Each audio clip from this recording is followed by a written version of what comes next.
Introduction: The Unseen Architect of Default. Consider for a moment the contours of your unfolding reality. Are they sculpted by deliberate intent or merely inherited, a consequence of currents unseen? For many, existence unfolds not as a willed creation, but as a series of reactions within a predetermined framework. This framework, pervasive yet often invisible, is the architecture of default. It is a silent construction, erected from passive acceptance, societal imprints, and the echo of unexamined assumptions. This default state operates with its own unforgiving logic, dictating outcomes, circumscribing possibilities, and often obscuring the profound agency inherent within each consciousness. It is the unseen hand that guides unless another, more potent hand, awakens to its own power. This journey is an invitation to discern that unseen architect, to comprehend its mechanisms, and ultimately to dismantle the structures it has erected around your potential. We will delve into the very fabric of perception, the subtle mechanics of interiority, and the quantum underpinnings of experience, revealing how the universe itself responds to the calibrated emanations of being. Prepare to navigate the profound principles that govern manifestation, to reclaim your inherent capacity as a causal force, and to erect a reality meticulously designed by conscious decree. This is not a guide to modification, but to foundational reconstruction. A deep understanding awaits. Chapter 1. The Reflected Existence. The world, as it presents itself to our senses, often appears as an immutable objective presence, a solid and undeniable structure existing independently of our subjective observation. We are taught, from the earliest moments of awareness, to perceive an external reality that is definitive, fixed, and largely unresponsive to our inner state. This perception, deeply ingrained and habitually reinforced, forms the bedrock of what most experience as their existence. Yet this prevailing view, while superficially compelling, conceals a profound and fundamental truth. What we apprehend, what we interact with, and what we define as our reality is, in its most essential form, a precisely calibrated reflection. This is not a mere philosophical metaphor, nor a poetic embellishment of experience. It is a fundamental statement concerning the very mechanics of being, rooted in principles that span from ancient wisdom traditions to the cutting edge of quantum inquiry.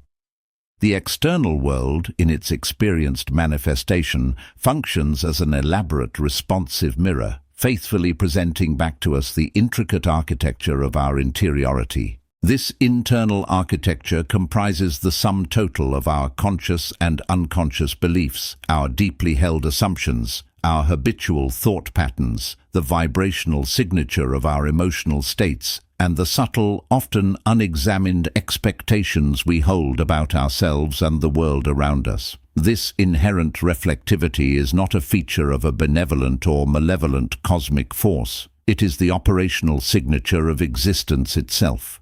Consider the universe not as a collection of discrete, separate objects and events, but as a singular, dynamic field of undifferentiated potential.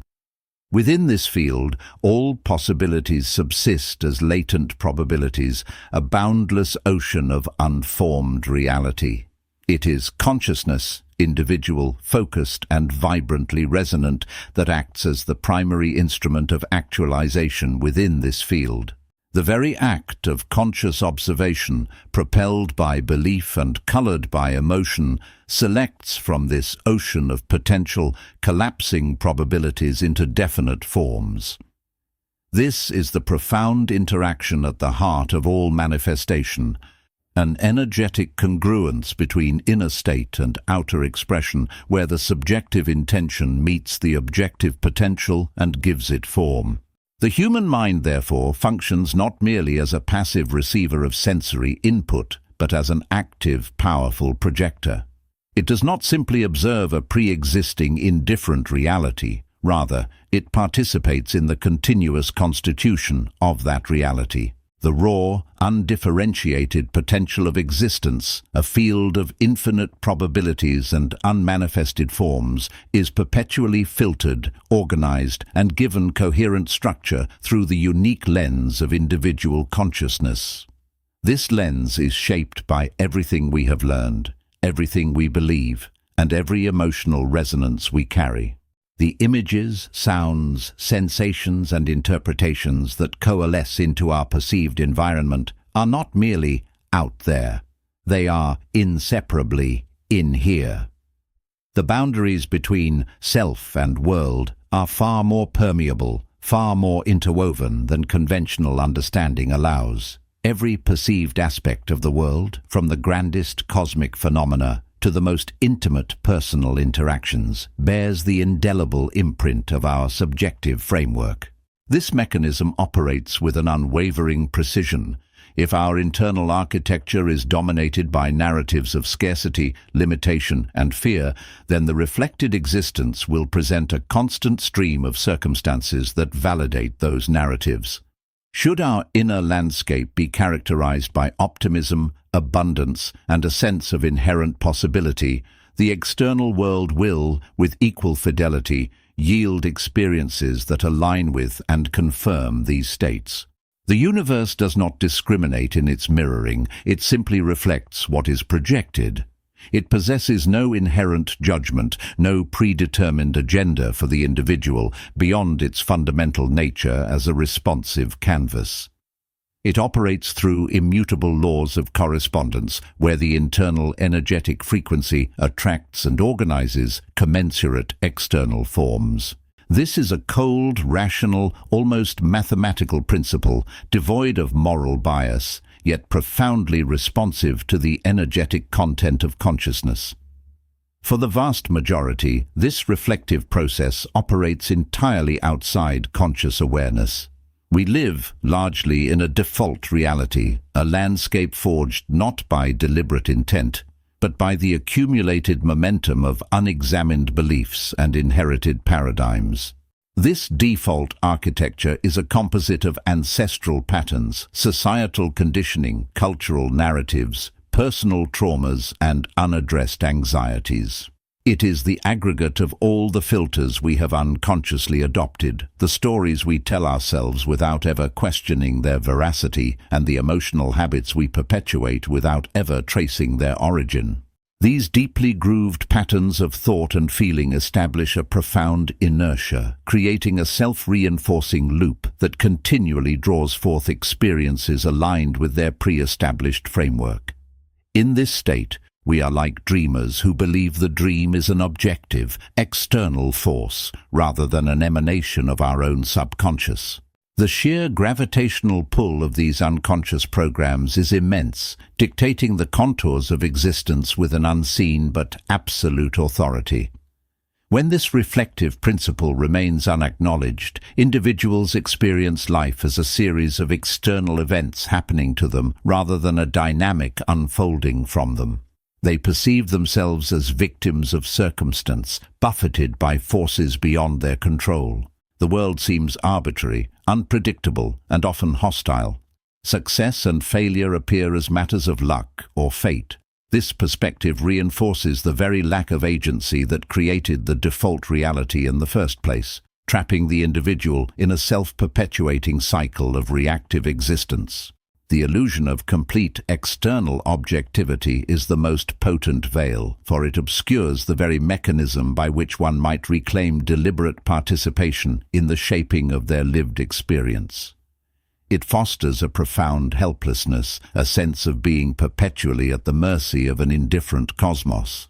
The profound implication here is that genuine change, lasting transformation, cannot begin by attempting to manipulate the reflection directly. To fight against the circumstances, to rail against the external conditions, is akin to attempting to alter one's image in a mirror by striking at the glass. The true locus of power, the point of genuine leverage, lies within the source of the projection.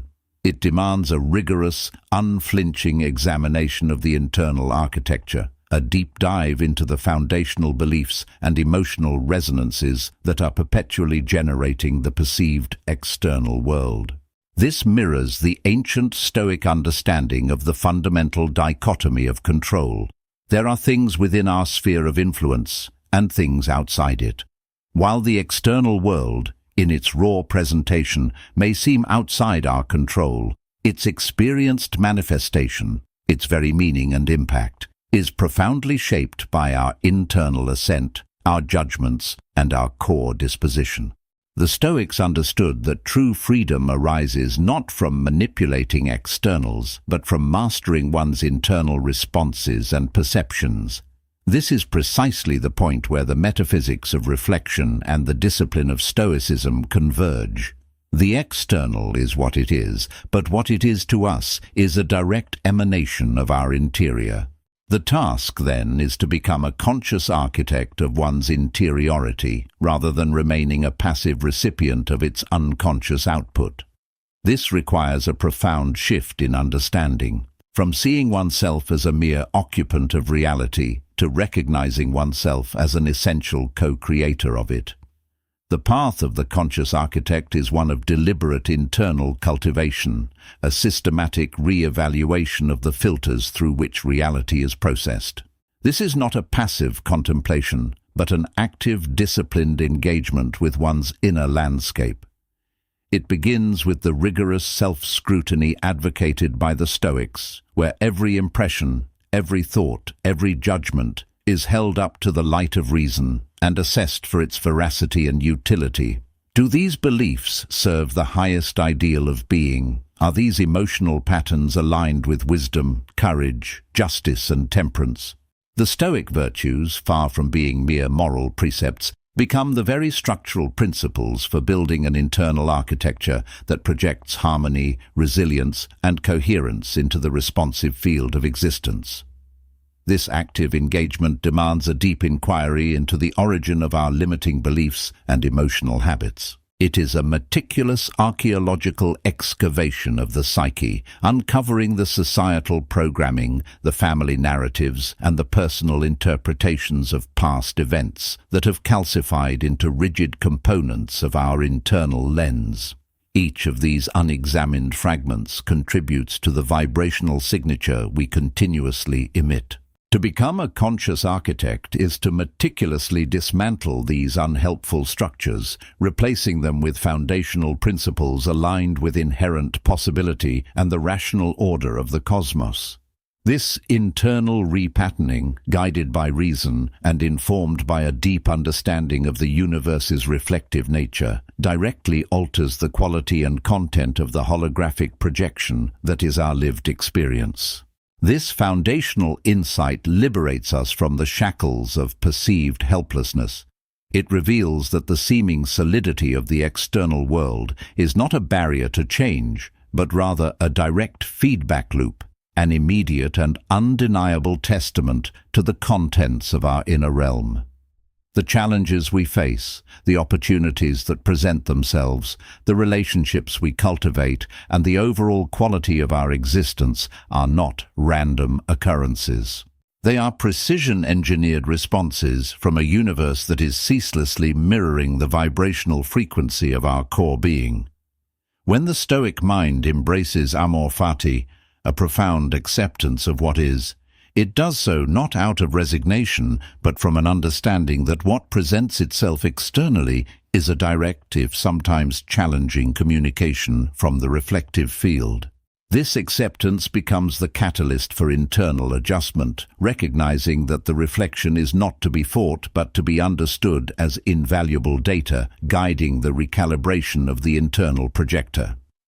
The external world, then, is our grandest instructor, providing continuous impartial data on the state of our interiority. Each event, each interaction, each perceived limitation or opportunity acts as a precise readout of our deepest beliefs and emotional patterns. By observing these reflections dispassionately, without self-condemnation, one gains unparalleled clarity into the actual architecture of their consciousness. This continuous feedback loop empowers us to refine our internal state with increasing precision, aligning our thoughts, beliefs, and emotions with the reality we genuinely seek to experience. This is the essence of aligning oneself with the Logos, the rational principle that permeates all existence, to bring one's individual reason into harmony with the universal reason, thereby refining the projection into a coherent and intentional manifestation. To truly grasp the reflected existence is to understand that what appears as an objective, independently existing universe is, in fact, an exquisitely sensitive instrument, tuned to resonate with and amplify the specific frequencies of our consciousness. This instrument does not judge, it does not coerce, it simply reflects. It is an unblinking witness to our internal state, and its external manifestations are nothing less than the precise, tangible consequence of that internal resonance. This understanding is not merely intellectual, it is an invitation to inhabit a deeper, more responsible, and ultimately more empowered relationship with reality itself. It demands an acknowledgement of profound agency, not in the illusion of controlling external events, but in the absolute command over the internal architecture from which all perceived reality emanates. It is the initial, indispensable step in moving beyond the default into a life forged by deliberate and conscious intention, a life lived in harmonious co-creation with the fundamental laws of being. Chapter 2. The Abdication of Interiority. In the quiet crucible of our inner lives, where the landscape of our perceived reality is first rendered, we uncovered a profound truth. The external world, in its myriad forms, often serves as a mirror, reflecting the intricate contours and subtle energies of our interiority. This fundamental understanding reveals a generative power, inherent and potent, dwelling at the core of our being. Yet, a peculiar irony often dictates the human experience. Possessed of such a capacity to shape the very fabric of one's existence, many individuals paradoxically choose a path of profound relinquishment, an abdication of their interiority. This is not a passive surrender, an accidental drift into inertia. Rather, it is an active, albeit often unconscious, disengagement from the stewardship of one's inner domain. It marks a decisive shift in the locus of control, moving the fulcrum of identity and purpose from the sovereign internal landscape to the fluctuating, often chaotic currents of the external world. To abdicate interiority is to relinquish the role of the conscious sculptor, allowing the raw clay of potential to be molded by ambient forces, by the imprints of collective thought, by the transient demands of circumstance. Consider the individual who derives their sense of self-worth exclusively from external validation. Each commendation received, each accolade granted, offers a momentary surge of affirmation. Conversely, every criticism, every oversight, precipitates a corresponding diminishment of spirit.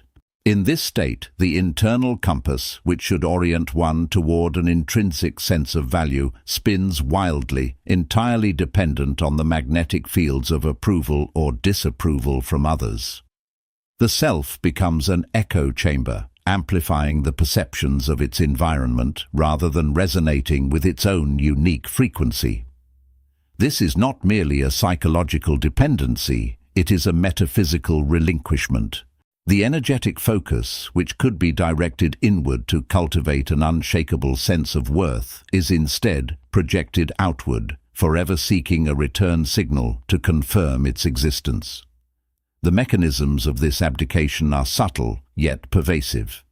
One common pathway is the cultivation of an exclusively reactive mode of being. Life, in this paradigm, is a perpetual response to external stimuli. An email arrives, demanding attention. A social obligation arises, requiring presence. A news cycle unfolds, dictating emotional tenor. There is no originating impulse from within, only a perpetual cycle of reaction. The individual becomes a mere function of their environment, an output device for incoming data. This constant state of external engagement systematically erodes the space for introspection, for the deliberate cultivation of one's inner garden. The quiet moments, which are essential for grounding and self-reflection, are often filled with noise, digital or otherwise, a testament to a subconscious aversion to confronting the unmanaged self. Another profound avenue of relinquishment manifests as conformity. From the earliest stages of societal integration, individuals are subjected to a powerful conditioning current. Norms, expectations, and pre-packaged narratives about success, happiness, and identity are subtly yet relentlessly imprinted. To resist these currents requires a conscious and sustained effort to cultivate an authentic internal framework. When this effort is not made, or when the pressure to conform becomes overwhelming, the unique resonance of one's inner being begins to dissipate. The aspirations become echoes of collective desire, the values become borrowed maxims, and the very identity becomes a composite of societal projections. This isn't merely blending in, it's a profound, energetic alignment with the collective default, at the expense of one's distinct essence. The internal compass, which should point towards one's unique contribution and purpose, instead locks onto the prevailing cultural magnetic north, leading one to traverse paths well trodden, often irrespective of inner resonance. The consequences of this abdication are far-reaching and deeply impactful, extending beyond mere psychological discomfort into the very architecture of one's experienced reality. Foremost among these is a pronounced loss of causal agency. While Chapter 1 illuminated the mind's role in shaping reality, an abdication of interiority means that this powerful instrument is left largely unattended, or worse, actively directed by external forces. The individual, instead of consciously steering the ship of their existence, becomes a passenger, tossed by currents they neither understand nor control. The capacity for deliberate creation diminishes, replaced by a sense of being perpetually subjected to circumstances. This is not to say that external events cease to occur, but rather that one's capacity to influence, interpret, and integrate them in a manner aligned with a self-determined purpose is severely compromised. This manifests experientially as a fragmented self. When the internal core is not actively cultivated, identity becomes a mosaic of external reflections. One persona is presented at work, another to family, a third to social circles, with little overarching coherence or central anchoring. This constant shifting creates an underlying dissonance, a feeling of inauthenticity, and a profound weariness. The individual becomes a character playing various roles rather than an integrated being expressing an authentic self. The vital energy that could be consolidated and directed towards a singular vision is instead dispersed, fractured across myriad external demands, leaving a sense of depletion and an enduring emptiness. Furthermore, the abdication of interiority invariably leads to the experience of a default reality. When the conscious mind is not actively engaged in defining, refining, and projecting one's desired experience, the field of infinite possibilities collapses into a reality shaped by unconscious biases, historical precedents, collective programming, and statistical probabilities. This is the realm of unwilled being, a life not deliberately chosen but merely inherited. The events that unfold often feel arbitrary, disconnected, or even punitive, precisely because they lack the signature of conscious intent. This default reality is characterized by a pervasive sense of powerlessness, a feeling of being trapped within circumstances that seem immutable simply because the internal lever of creation has been surrendered. Philosophically, this phenomenon echoes the Stoic understanding of what lies within our control and what does not. The Stoics meticulously delineated the internal realm, our judgments, our reactions, our values, our character, as the sole domain of our true power. Everything external, they argued, is ultimately indifferent to our will. To abdicate interiority, then, is to relinquish control over the very things that are genuinely ours to command. It is to cede sovereignty over one's inner state, and in doing so, to become a slave to external conditions, to the opinions of others, and to the unpredictable whims of fate. The Stoic emphasis on cultivating an unshakable inner citadel directly contrasts with the disarmed state of an abdicated interiority. Without this inner fortification, one is left vulnerable to every passing storm, lacking the inherent stability to navigate the vicissitudes of existence with equanimity and purpose. From a metaphysical perspective, this relinquishment represents an energetic leakage. The creative power of consciousness, which is inherently potent and formative, is allowed to dissipate outwards, like water through a sieve, rather than being collected and channeled with laser-like precision. This unfocused energy contributes to the general background hum of collective thought and experience, but fails to coalesce into the specific desired forms of one's individual reality. The potential for manifestation remains latent, unactualized, because the vital internal command center is either dormant or passively mirroring external signals. The profound implication here is that the very substance of one's being, one's intrinsic creative capacity, is constantly being spent but not invested in the deliberate construction of one's unique life. The experiential landscape of unwilled existence is one of profound existential drift. Without an actively cultivated inner guidance system, without a deeply seated purpose originating from within, life becomes a series of reactions to external prompts. Decisions are made based on immediate gratification, social pressure, or avoidance of discomfort, rather than alignment with a core truth. This leads to a pervasive sense of meaninglessness, for meaning, in its deepest sense, cannot be externally prescribed. It must be internally generated and affirmed. The individual may achieve what society deems success or happiness, yet still feel a gnawing emptiness, a deep dissatisfaction that no external attainment can quell. This is the precise burden of living a life that is not authentically one's own, a life where the true self remains unexpressed, unheard, and ultimately unlived. This abdication also gives rise to a debilitating emotional volatility. Lacking a robust internal anchor, the individual's emotional state becomes entirely contingent upon external circumstances. A minor setback can trigger disproportionate distress.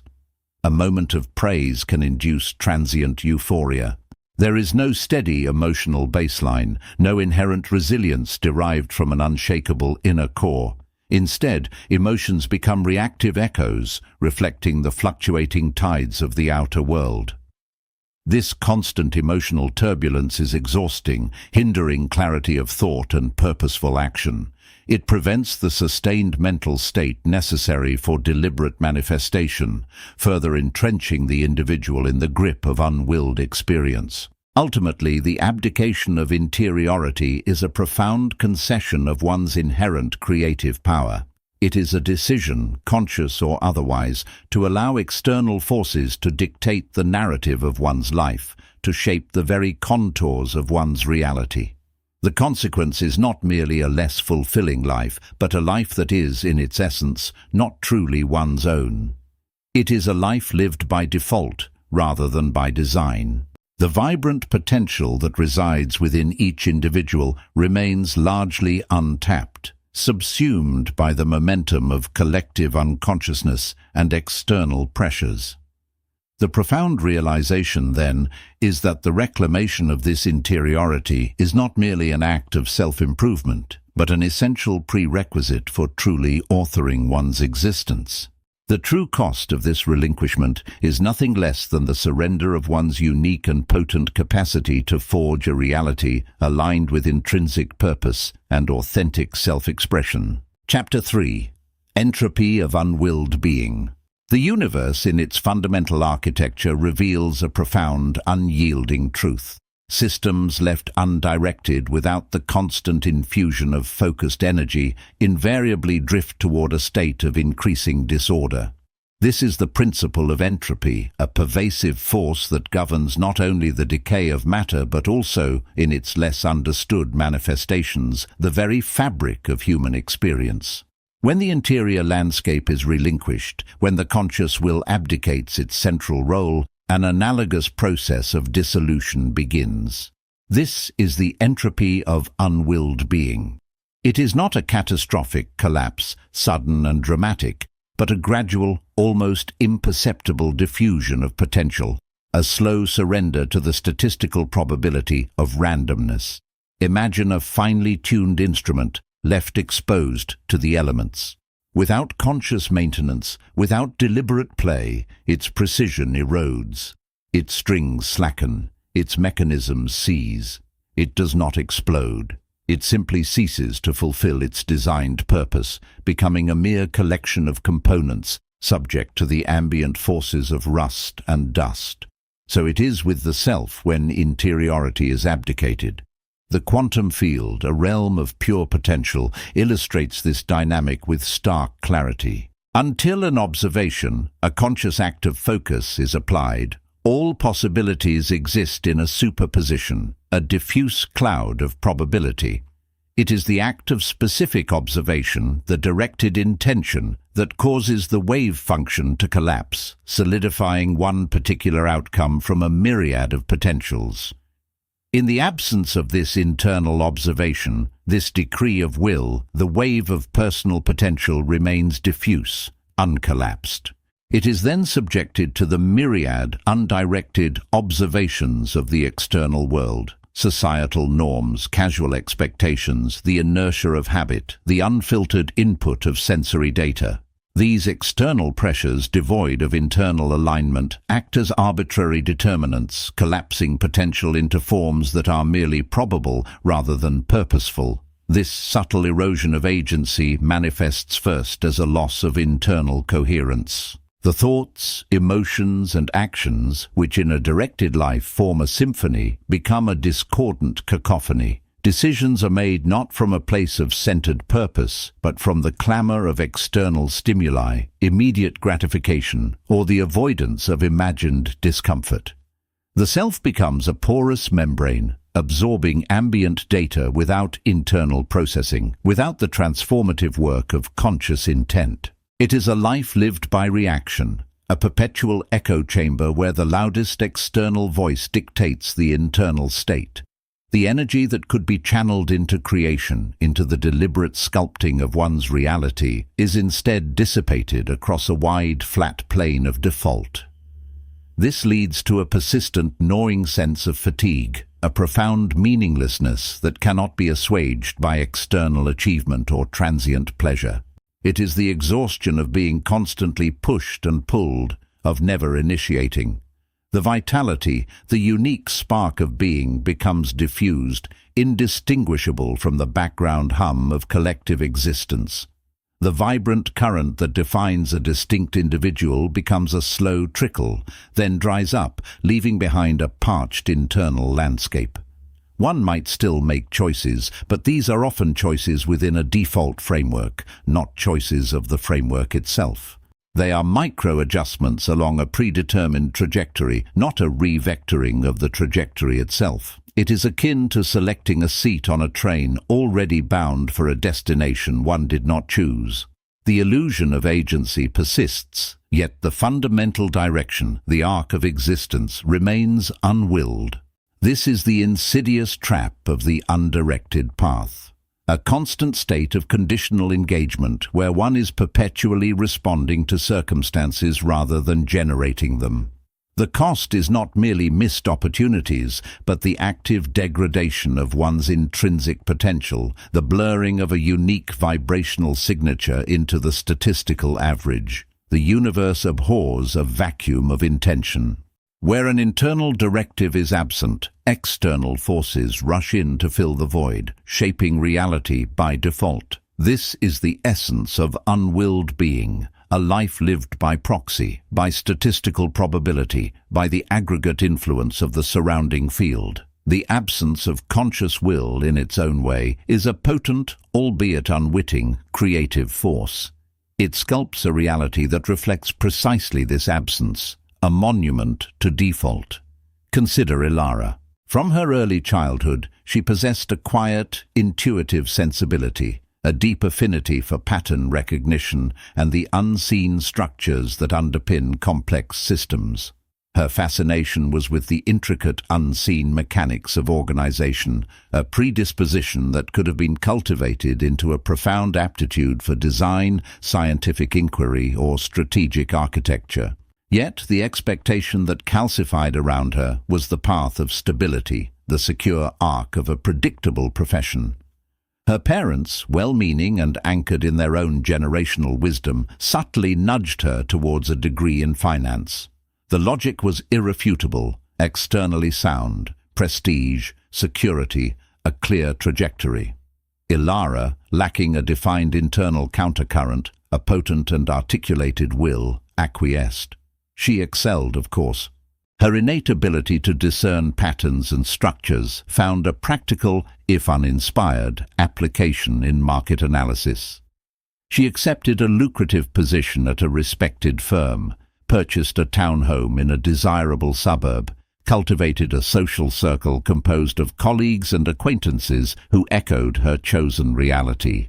Her relationships, including her eventual marriage, emerged more from convenience and societal expectation than from an incandescent, undeniable connection of souls. Her life, by all external metrics, was an unqualified success. It was ordered, functional, admirable. But within Ilara, a subtle entropy had set in. The vibrant, inquisitive core of her being, starved of its true generative outlet, began to dissipate. The internal landscape, once alive with nascent ideas and a hunger for original exploration, grew fallow. Her days were filled with activity, yet her essence felt diffuse, spread thin across a landscape of default. Her creativity, once a murmuring spring, became a dry bed, replaced by the passive consumption of entertainment and the diligent execution of tasks. Her decisions, always logical, always safe, were never truly hers. They were responses, adjustments to perceived norms, reactions to external cues. The quiet hum of dissatisfaction was constant, a low-frequency drone beneath the surface of her polished existence. She observed her own life unfold from a distance, a curious bystander to a narrative she hadn't authored. Her potential hadn't been destroyed, it had simply spread out, undifferentiated, into the ambient energy field of collective expectation. It was the slow burn of internal dissolution, a life well constructed, yet profoundly unwilled. The universe, in its relentless demand for directed force, will always ensure that where intention is absent, randomness or external forces will prevail. The fundamental choice before each conscious being is not between success and failure, but between intentional design and entropic drift. The antidote to unwilled being lies in the conscious assertion of an interior architecture, the establishment of a personal field of resonance potent enough to organize potential from within. This is the inescapable imperative, to move beyond the default and to actively, deliberately sculpt the reality of one's existence. Chapter 4. The Resonance Field of Self. The journey thus far has charted the erosion of being, the quiet surrender to an existence defined by externality, and the subsequent drift into a state of unwilled entropy. We observed how an unexamined life, one devoid of deliberate interiority, becomes a reflection of ambient chaos, a mere echo within the vast, indifferent expanse of phenomena. But within the core of every individual, dormant yet potent, resides a generative force, a unique energetic signature, which, when awakened and directed, profoundly reconfigures the very texture of experienced reality. This is not a fanciful notion, but a fundamental principle, akin to a law of physics governing the subtle architecture of consciousness. We speak now of the resonance field of self. This field is not an abstract concept, nor a mere psychological construct. It is, rather, an energetic emanation, a dynamic spatial attribute inherent to conscious existence. Picture it not as an ethereal aura, but as a specific, coherent vibrational pattern projected by the aggregate of one's deepest convictions, persistent emotional states, and sustained mental frameworks. It is the signature frequency of your internal universe, extending outward, constantly interacting with the broader energetic substrate of reality. It is the active, radiating crucible from which your unique engagement with existence is forged. This field operates on principles of sympathetic vibration. Much like a tuning fork causes another, similarly tuned, to vibrate purely through the propagation of sound waves, so too does the resonance field of self interact with the latent potentials within the universal field of all possibility. It is the active, non-local agent through which subjective interiority impresses itself upon objective reality. This interaction is not a passive reception. It is a dynamic engagement, a perpetual dialogue between your internal state and the external world, where your internal state acts as the primary modulator. The presence of such a field underscores a profound truth. Your being is not merely confined within the boundaries of your physical form. It extends, radiates, and interacts. It possesses an inherent capacity to organize and attract, to coalesce experience according to its predominant vibrational pattern. Where the abdication of interiority leads to an entropic unraveling, the conscious engagement with and cultivation of one's resonance field offers a pathway to coherent self-creation. To understand the resonance field, one must delve beyond the superficial strata of fleeting thoughts and transient emotions. While these contribute to its momentary fluctuations, the field's fundamental composition stems from a deeper source, the bedrock of one's core beliefs, the enduring emotional dispositions, and the unwavering currents of volitional intent. These are the foundational frequencies, the persistent waveforms that define the overall signature. Consider the human mind not as a mere processing unit for sensory data, but as a complex vibrational generator. Every deeply held conviction, every sustained emotional state, be it conviction, compassion, resentment, or fear, generates a distinct energetic signature. These are not just neural firings, they are expressions of consciousness that possess intrinsic vibrational qualities. When these elements coalesce, when they form a consistent and coherent pattern, they construct the robust architecture of the resonance field. This field, then, is an energetic composite. It is shaped by the silent decrees of the subconscious, by the narratives we unconsciously accept about ourselves and the world, and by the emotional landscapes we habitually inhabit. But crucially, it is also powerfully influenced by our conscious intent, by the deliberate cultivation of specific mental states, and by the unwavering direction of our will. The strength and clarity of this field are directly proportional to the coherence and intensity of these internal components. A fragmented self, oscillating between contradictory beliefs and disparate emotional states, generates a diffuse, incoherent field. Its energetic signature is scattered, its interaction with reality equally chaotic and unpatterned. This is the entropic state observed in the unwilled being, a state where external forces easily dominate, precisely because the internal field lacks the coherence to project a distinct pattern. Conversely, a self whose core beliefs are aligned, whose emotional tenor is stable and purposeful, and whose intent is clearly articulated, projects a powerful, highly coherent resonance field. This outward-facing property of the field is paramount. It is not merely an internal echo, it actively broadcasts. It emits specific frequencies that interact with the vast field of quantum potentials, subtly influencing which probabilities coalesce into discernible realities. It acts as a template, a blueprint of being, imprinting its vibrational pattern onto the undifferentiated substratum of existence. Thus, the inner becomes outer, not through magic, but through a profound, energetic coupling. The interaction between the resonance field of self and the external world is governed by the principle of sympathetic resonance, a foundational concept that extends beyond acoustic phenomena and into the subtle mechanics of creation. Reality, at its most fundamental level, is a probabilistic field, a sea of unmanifested potentials existing in a state of quantum superposition. Your resonance field acts as a crucial modulator within this domain. It functions in a dual capacity, as a selective filter and as a generative impulse.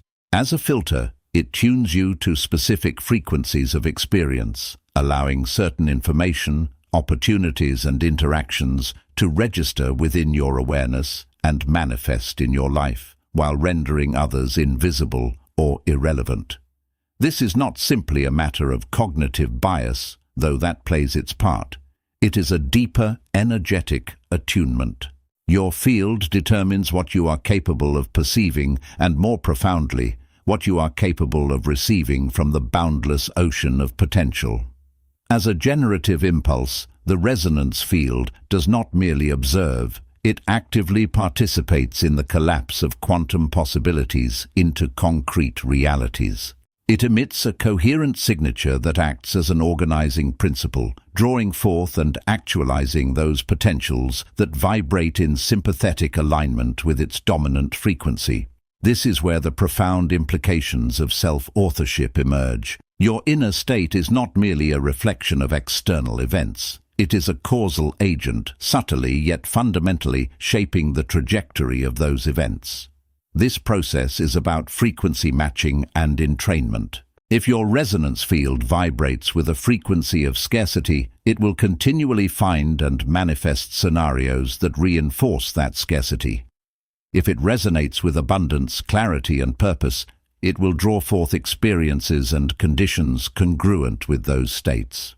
It operates at a level beneath conscious thought, at the energetic core of your being, perpetually sending out its signal and receiving its correlated response from the universal field. It is a mistake to view this as a purely abstract or metaphorical interaction.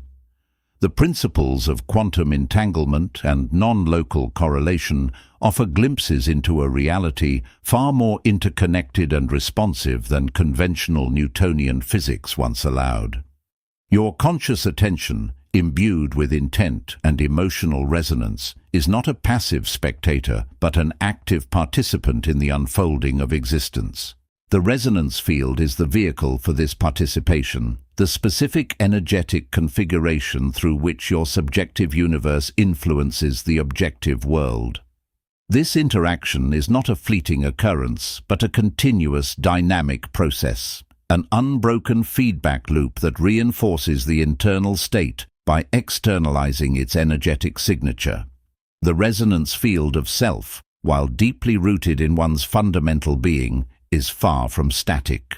It is a dynamic, mutable construct, perpetually shaped and refined by the crucible of conscious engagement. This intrinsic plasticity is where true agency resides, representing the profound departure from the unwilled existence. We are not mere receptacles for ambient influences, we are active sculptors of our own energetic signature. Cultivating this field demands an unwavering commitment to interiority. It necessitates a rigorous introspection into the core beliefs that underpin one's existence. Are these beliefs chosen or merely inherited? Do they empower or do they constrain? The energetic frequency of the resonance field is profoundly modulated by the fundamental truths or untruths we hold about ourselves and the world.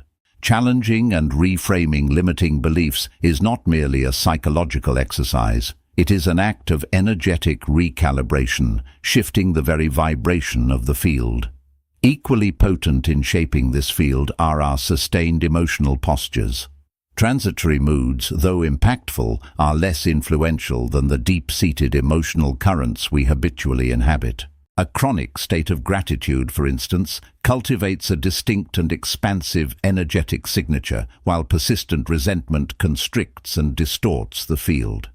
This is not a call for superficial positivity, but for a profound alignment with emotions that reflect and reinforce a desired state of being.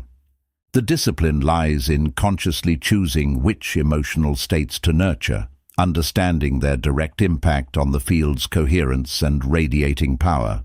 Furthermore, the sustained direction of conscious intent acts as a powerful amplifier and shaper. Where the mind is focused, energy flows. Where intention is clear, unwavering, and imbued with conviction, the resonance field gains coherence and potency. This is not a fleeting wish, but a persistent, deliberate mental posture, a continuous projection of a desired outcome or state of being into the quantum field. It is the unwavering inner decree that gradually but fundamentally reshapes the energetic landscape of the self. The refinement of this field, therefore, is an ongoing process of self-mastery. It involves a vigilant awareness of one's internal landscape, a conscious curation of one's beliefs and emotional states, and an unwavering commitment to directed intent. This is the work of true self-authorship, to deliberately sculpt the energetic signature of one's being, knowing that this inner architecture precisely dictates the nature of one's interaction with the unfolding reality. It is a continuous act of creation where the self, having reclaimed its interiority, becomes the deliberate architect of its own vibrational signature. When the resonance field of self achieves a state of coherence and is intentionally directed, its influence upon the external world becomes demonstrably profound. This is not a matter of magical thinking or mere wish fulfillment. It is a fundamental statement about the nature of causality that links inner states to outer experience, a principle deeply embedded within the fabric of reality itself. The field, now powerfully aligned, begins to orchestrate the conditions of existence in sympathetic accord with its dominant frequencies. The primary consequence is a noticeable shift in what manifests into one's reality. Opportunities, resources, and connections that were previously unseen or unavailable begin to emerge with uncanny synchronicity. This is not arbitrary luck, but the direct result of the refined resonance field acting as an energetic beacon, drawing forth probabilities that match its internal signature. The individual, through their refined field, becomes attuned to and actively calls forth specific configurations within the universal potential. Furthermore, challenges and obstacles, while still present in the flow of life, are met with an internal resilience and external pathways for resolution that align with the field's coherence. Where a chaotic field attracts further entropy and disarray, a coherent field imbued with purpose and clarity tends to attract solutions and facilitate a smoother progression. This is because the internal architecture of the self, now fortified and focused, actively filters for and engages with the pathways of least resistance toward its intended outcomes. The manifest world becomes a mirror, but one reflecting a deliberate, cultivated interiority rather than the passive reflection of ambient noise. The external circumstances begin to echo the internal decrees. This means that personal relationships align more genuinely, professional endeavors find greater traction, and a pervasive sense of flow emerges, where actions seem effortlessly synchronized with outcomes. This alignment is the externalized proof of an internally harmonized resonance field. It is crucial to understand that this process operates through the subtle energetic infrastructure of existence, preceding and often superseding purely material or logical causation. The resonance field lays the energetic groundwork, establishing the conditions for physical manifestation. It shapes the probability landscape, increasing the likelihood of specific events and outcomes that are in vibrational harmony with its composition. Thus, the deliberate cultivation of this field is the ultimate act of self-determination, enabling one to move beyond reactive existence into a sphere of active, conscious creation, where one's inner world reliably informs and shapes the outer. The concept of the resonance field of self stands as the definitive antidote to the themes previously explored, the abdication of interiority and the consequent entropy of unwilled being. Where the former described a surrender of the internal landscape to external definition, and the latter detailed the disorganizing effects of such a surrender, the resonance field offers a complete reversal, a reclaiming of inherent power. The abdication of interiority resulted in a self fragmented and defined by external narratives, a being that merely absorbed and reflected the prevalent conditions of its environment. The resonance field, by contrast, is a declaration of internal sovereignty. It is generated from within, an expression of the true self's vibrational signature, consciously curated and directed. It shifts the locus of power from external stimuli to internal decree. No longer is one a passive recipient of influence. Instead, one becomes the active source of an influential field. Similarly, the entropy of unwilled being, characterized by chaos, drift, and the dissolution of purpose, finds its counterpoint in the coherence and focused intention inherent to a cultivated resonance field. A field that is diffuse and unmanaged inevitably leads to discordant outcomes, mirroring its internal disarray. However, when the field is deliberately honed, when beliefs, emotions, and intent are aligned, it projects a coherent pattern that organizes and stabilizes the individual's experience. This coherence actively resists entropy, manifesting instead a state of purposeful order and directed evolution. Therefore, the resonance field is fundamentally a generative force, not merely reflective or reactive. It does not simply mirror what is, it actively contributes to what will be. It is the mechanism through which the internal world exerts its causal influence, shaping the external without explicit manipulation.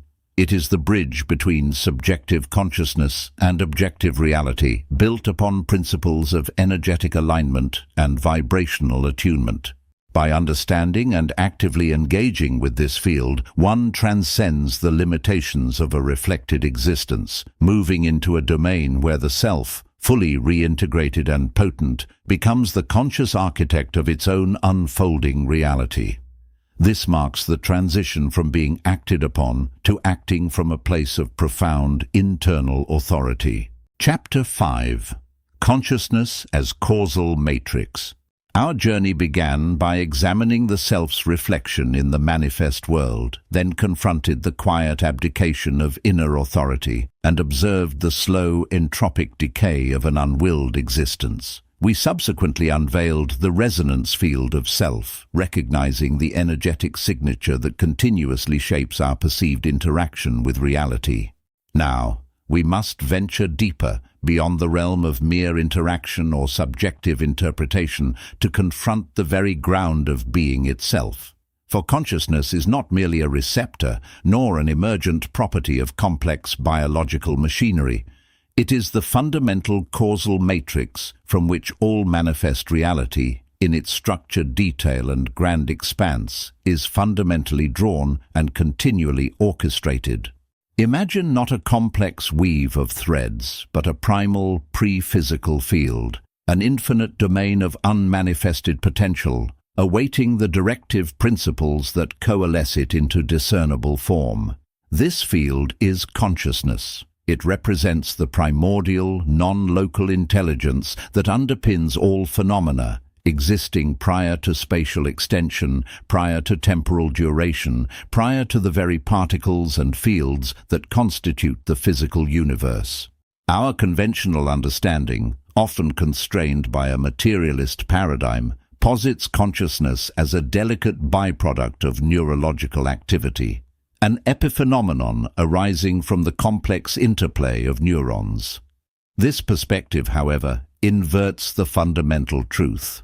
The brain, rather, functions as a sophisticated biological apparatus, a modulator, a filter, and a localizer, designed to tune into specific bandwidths within this vast conscious matrix, thereby localizing a specific expression of its infinite capacity into individual constrained experience. It does not generate consciousness, it specifies a localized manifestation, much as a sensor does not create the environmental data, but merely allows its perception within defined parameters. This causal matrix is not a passive repository of potential, but an active intelligent field, imbued with an inherent drive towards actualization. It embodies the underlying logic, the deep operational code that dictates what can exist, what will exist, and how it will unfold within the manifest domain. Every quantum fluctuation, every gravitational wave, every intricate biological process finds its ultimate blueprint and its dynamic unfolding within the parameters set by this foundational consciousness. It is the formative principle itself, perpetually rendering existence from the formless plenum, providing the templates for structure, the laws for interaction, and the very possibility of experience. This field of consciousness represents the ontological engine of reality, its ceaseless activity defining the parameters of all that is perceived, ensuring an underlying coherence across all scales of existence. The perceived laws of physics, the constants of the universe, and the very geometry of space-time are not external impositions, but expressions of the immanent intelligence residing within this primary matrix. Its operation is relentless, its influence absolute, an unseen force directing the transformation of pure potential into the tangible and observable. The profound implication here is that individual consciousness, our own unique awareness, is not separate from this universal matrix, but an individuated focal point within it. Consider not a singular droplet in an expansive body of water, but a discrete, dynamically conscious aperture of the encompassing field, carrying the full compositional essence and latent potential of the totality. Our awareness, therefore, possesses a direct, intrinsic connection to this foundational causal source. This connection bestows upon us an agency far surpassing mere observation or energetic resonance. It signifies that the quality, focus, and sustained intent of our individual consciousness directly participate in defining and shaping the specific patterns that emerge from the broader, unmanifest field. This is not a metaphor, it is a description of ontological relationship. Each individuated consciousness acts as a miniature yet potent co-processor within the grand computational framework of reality, capable of influencing the algorithms of manifestation through its inherent properties. Our individual awareness is not merely a contained entity, but an active, integral component of the universal creative process, intrinsically linked to the source of all existence. Consider the quantum realm not as an anomalous domain, but as a direct revelation into this pre-physical matrix. The indeterminacy of particles, their existence as probabilities until specified, is not merely a characteristic of scale. It reflects the inherent nature of potentiality within the conscious matrix itself. Before specific consciousness, whether universal or individuated, directs its focus, all possibilities exist in a superposition of states within this energetic fabric. It is consciousness, through its specific intent and qualitative state, that acts as the primary agency, collapsing these probabilities into definite actualities, specifying the form and trajectory of what becomes manifest. The act of observation is not a passive viewing, but an active formative decree, a causal imposition of specificity within the field of pure potential.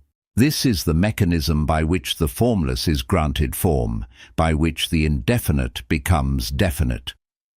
The quantum field, then, is a direct interface with the unmanifest potential, and our consciousness, through its focused attention, serves as the definitive operator, drawing forth specific outcomes from an ocean of latent possibilities. Every act of directed awareness, however subtle, contributes to the continuous actualization of reality, moving it from a state of mere probability to one of concrete existence. This is not a simplistic decree of thoughts create reality, which often devolves into superficial wish fulfillment or a misunderstanding of profound principles. This understanding is far more profound. It points to a deep immutable law, The fundamental quality of our interiority, the unceasing internal narrative, the prevailing emotional tone, and the dominant mental constructs we entertain all contribute to the specific tuning of our individuated consciousness within the grand matrix.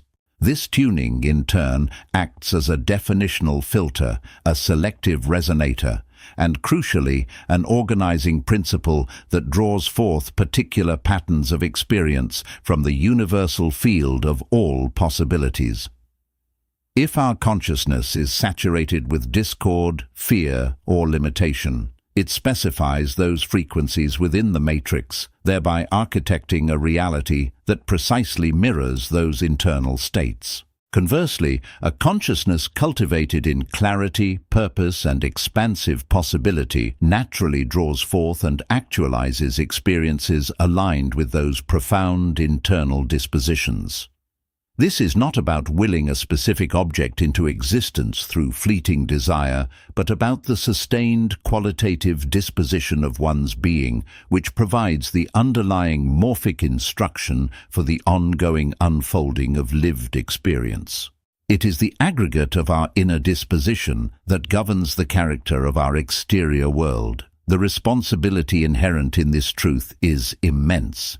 It implies that our inner landscape is not merely a subjective experience confined to the cranium, but an active, generative force in the continuous unfolding of what we perceive as external reality. Every sustained thought, every deeply felt emotion, every unwavering belief contributes to the formative signature that our individuated consciousness projects onto the causal matrix.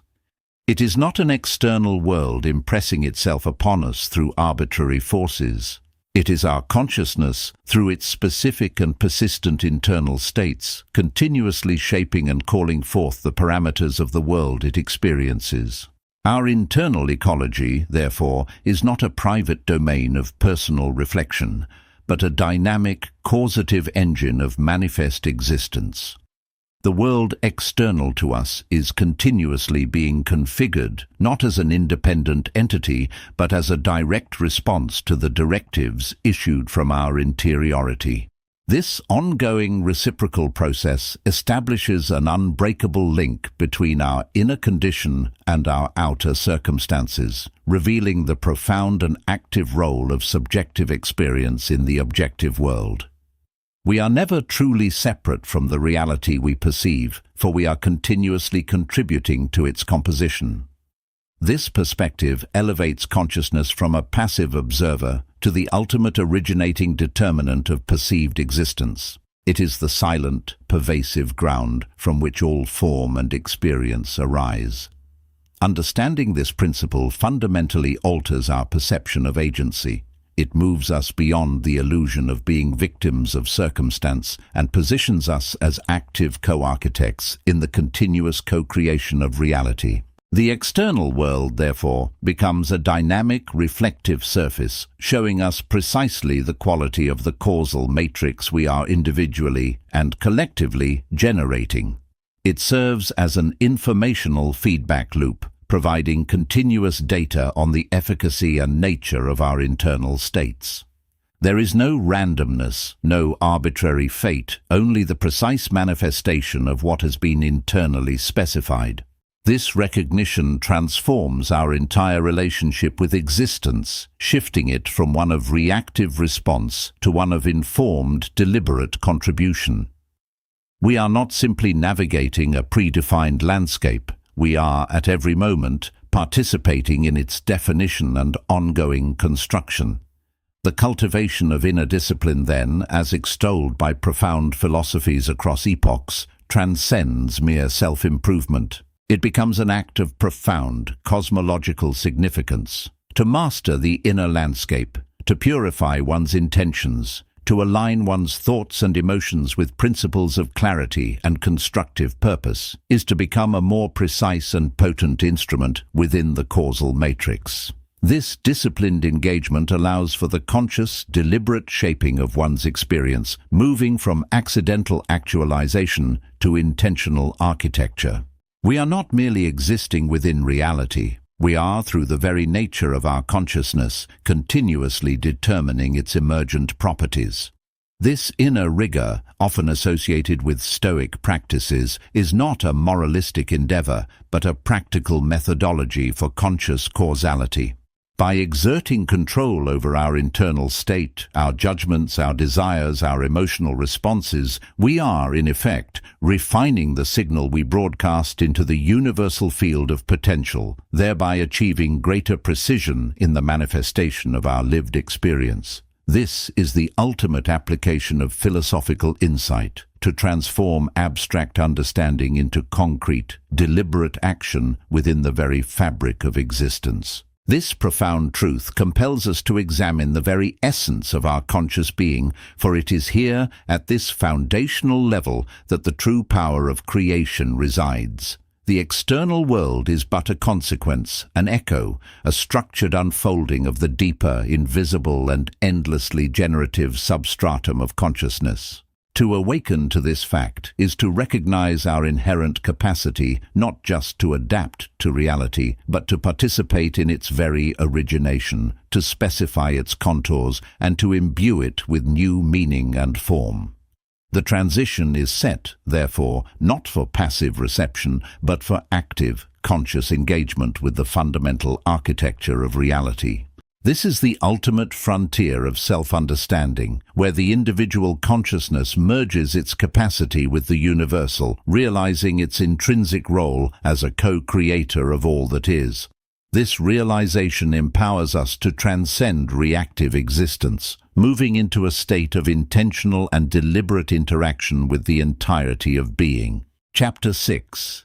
The Immutable Citadel. Hemos viajado a través de los sutiles mecanismos por los cuales nuestra conciencia construye la misma fábrica de nuestra realidad percibida. Hemos descubierto la profunda verdad de que lo que consideramos externo es, de hecho, una intrincada proyección, una resonancia vibrante moldeada por la interioridad de nuestro ser. Ahora, debemos dirigir nuestra mirada aún más profundamente hacia nuestro interior, para localizar el núcleo mismo del que emana este poder causal. Esto no es meramente una facultad de la mente, ni una propiedad emergente del cerebro. Es la ciudadela inmutable, el locus inexpugnable e incondicionado del verdadero yo, el asiento soberano de la conciencia pura que permanece intocable por las mareas cambiantes de la experiencia. Esta ciudadela no está construida de ladrillo y argamasa, ni de recuerdos o aspiraciones. Es una constante ontológica, un fundamento fundamental del ser que sustenta todo lo demás. Precede al pensamiento, la emoción y la sensación, manteniéndose como el observador silencioso y siempre presente. Imagina el vasto y tumultuoso océano de la experiencia humana, las olas del deseo, las corrientes del miedo, las tormentas de las circunstancias externas. La ciudadela inmutable no es un barco arrastrado por estas aguas, ni un faro que guía a través de la tempestad. Es el lecho de roca inquebrantable debajo del océano, sobre el cual descansan los cimientos mismos del mundo, siempre allí, siempre estable, independientemente de la agitación de la superficie. Su inmutabilidad deriva de su esencia como potencial puro, no manifestado y, por lo tanto, incorrupto. Es el punto de libertad absoluta, el origen de la elección incondicionada. Mientras que nuestra personalidad, nuestras estructuras egoicas, nuestros estados emocionales y nuestras construcciones intelectuales están perpetuamente en flujo, moldeados y remodelados por las interacciones de la vida, la ciudadela permanece. Es el punto de referencia inquebrantable, el ojo de la tormenta dentro de nuestro propio ser. Confundir los aspectos mutables del yo con este núcleo inmutable es perder el rumbo, es dejarnos llevar a la deriva en la existencia reflejada que exploramos anteriormente, es abdicar de nuestra verdadera interioridad, rindiéndonos a la entropía de un ser no deseado. El reconocimiento de esta ciudadela no es solo un ejercicio intelectual, es un anclaje existencial. Cuando nos alineamos conscientemente con este núcleo, accedemos a un profundo manantial de agencia que trasciende las condiciones externas. Esta es la fuente de la verdadera volición, sin contaminar por los impulsos reactivos de la experiencia condicionada. Desde este punto de vista, las decisiones no son meramente respuestas a estímulos, sino decretos activos que emanan de un reino de intención pura. Esta distinción es crucial. Las elecciones reactivas perpetúan el ciclo del estado predeterminado, reforzando las mismas limitaciones que buscamos trascender. Las decisiones forjadas dentro de la ciudadela, sin embargo, son generativas. Introducen un nuevo vector causal en el campo de la realidad, eludiendo los determinantes habituales. Este santuario interior es independiente de las circunstancias. No puede ser disminuido por la pérdida, ni inflado por la ganancia. No envejece, ni se descompone. Simplemente es. Su poder reside en su presencia incondicionada, su capacidad para la observación pura, sin enredos. Cuando observas tus pensamientos, tus emociones, tus sensaciones físicas e incluso el mundo exterior, aquello que observa es la ciudadela. Es la conciencia duradera que aprehende todos los fenómenos, pero no es un fenómeno en sí misma. Es el testigo, el fundamento, el principio mismo de la conciencia a través del cual surge toda experiencia. Cultivar la conciencia de esta ciudadela inmutable es similar a redescubrir una ley fundamental del ser olvidada. Implica una desidentificación sistemática de lo efímero. Requiere una práctica sostenida y deliberada de distinguir entre lo observado y el observador, entre el contenido de la conciencia y la conciencia misma. Este no es un proceso de negación, sino de afirmación, una afirmación de la esencia ilimitada e inmutable que subyace a la narrativa personal transitoria. Cuando uno comprende esto verdaderamente, las limitaciones percibidas de la realidad comienzan a disolverse, no porque las condiciones externas desaparezcan mágicamente, sino porque el punto de referencia interno cambia de la vulnerabilidad a la invencibilidad. Consideremos los momentos profundos de la historia humana en los que un individuo, despojado de todo apoyo externo, de toda comodidad, de toda ventaja percibida, se ha mantenido firme contra una presión abrumadora.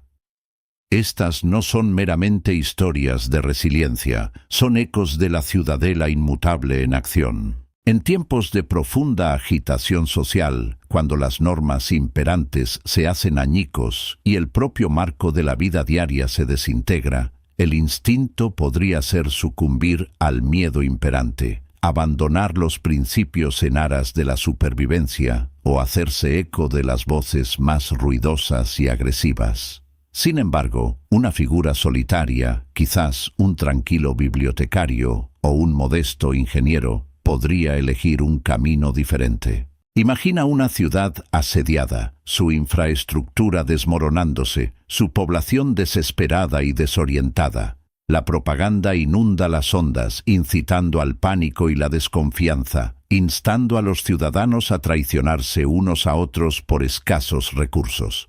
La respuesta inmediata e instintiva sería acaparar, luchar, retirarse a la autoconservación a toda costa. Este es el resultado natural cuando la conciencia opera principalmente a partir de las reflexiones externas y la abdicación de la interioridad.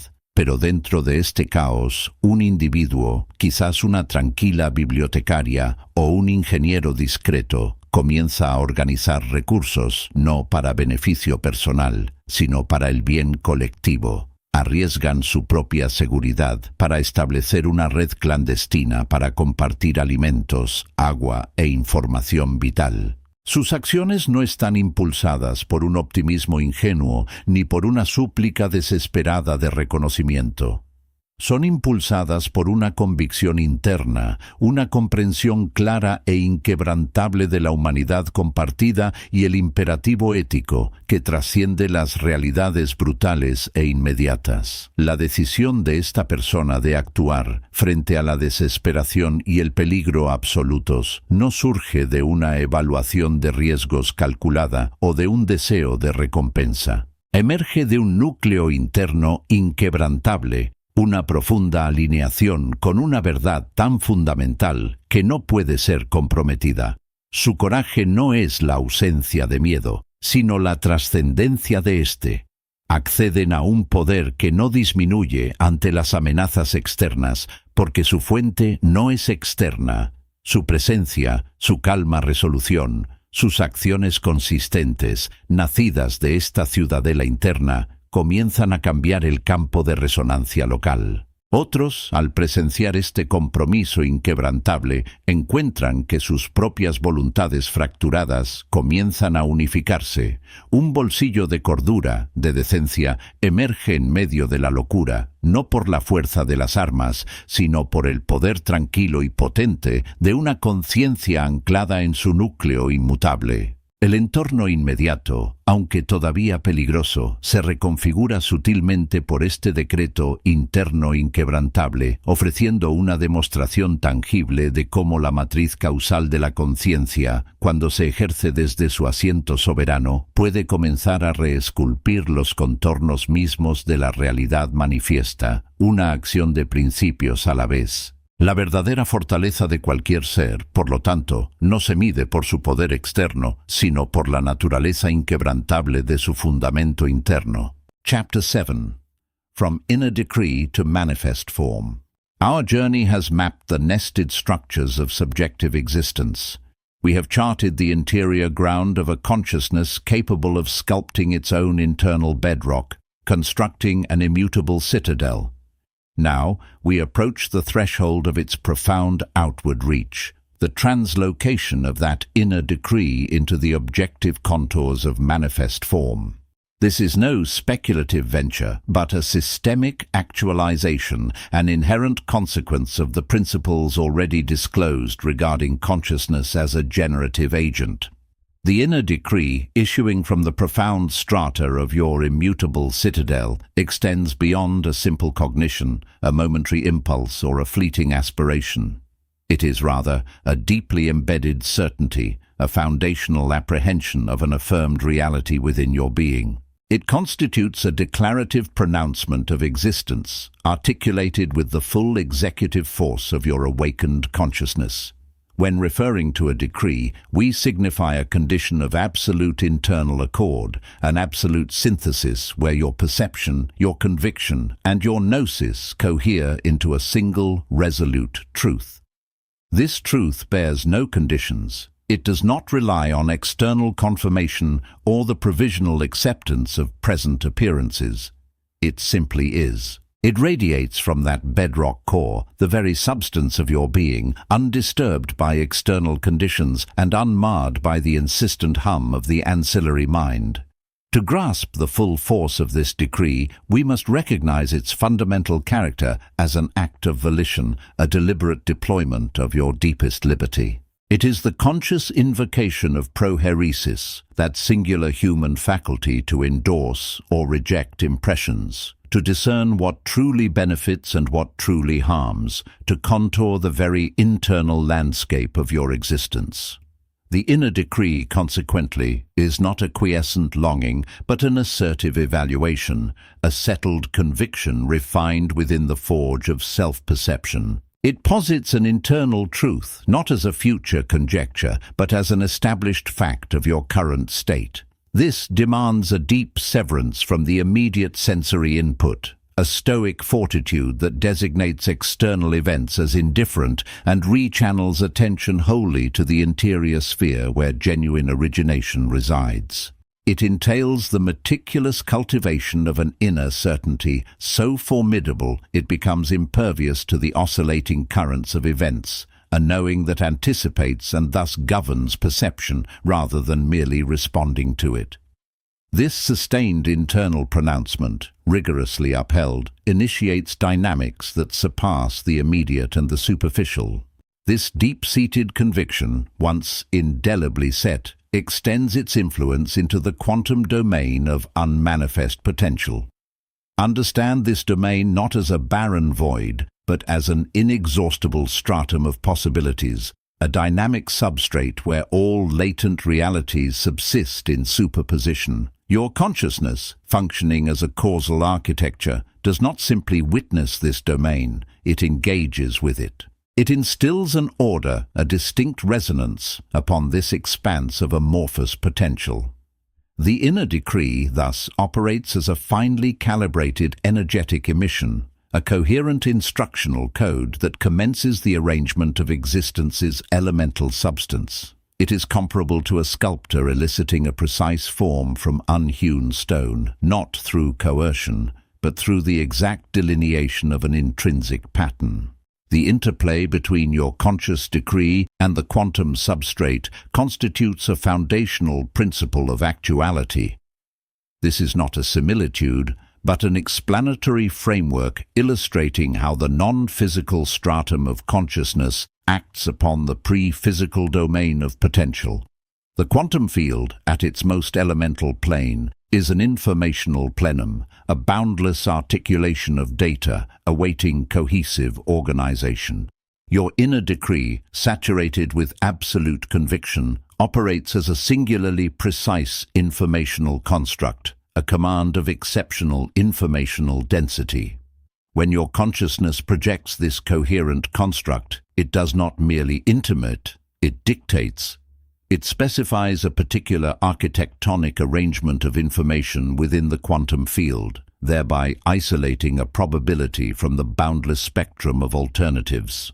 This isolation process is no chance collapse, but a dynamic, guided actualization propelled by the intrinsic clarity of your consciousness. The act of decreeing is fundamentally an act of informational architecture, where your mind, as the prime orchestrator, drafts the blueprint that the cosmos then renders at a subatomic scale. This underscores the critical importance of your internal state's exactitude.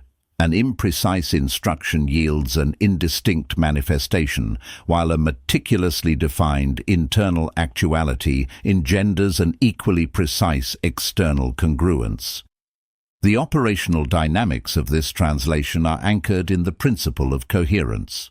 When your inner decree attains a condition of absolute singularity and lucidity, devoid of internal discord, hesitation, or opposing impulses, it establishes a profound coherence within your resonance field of self.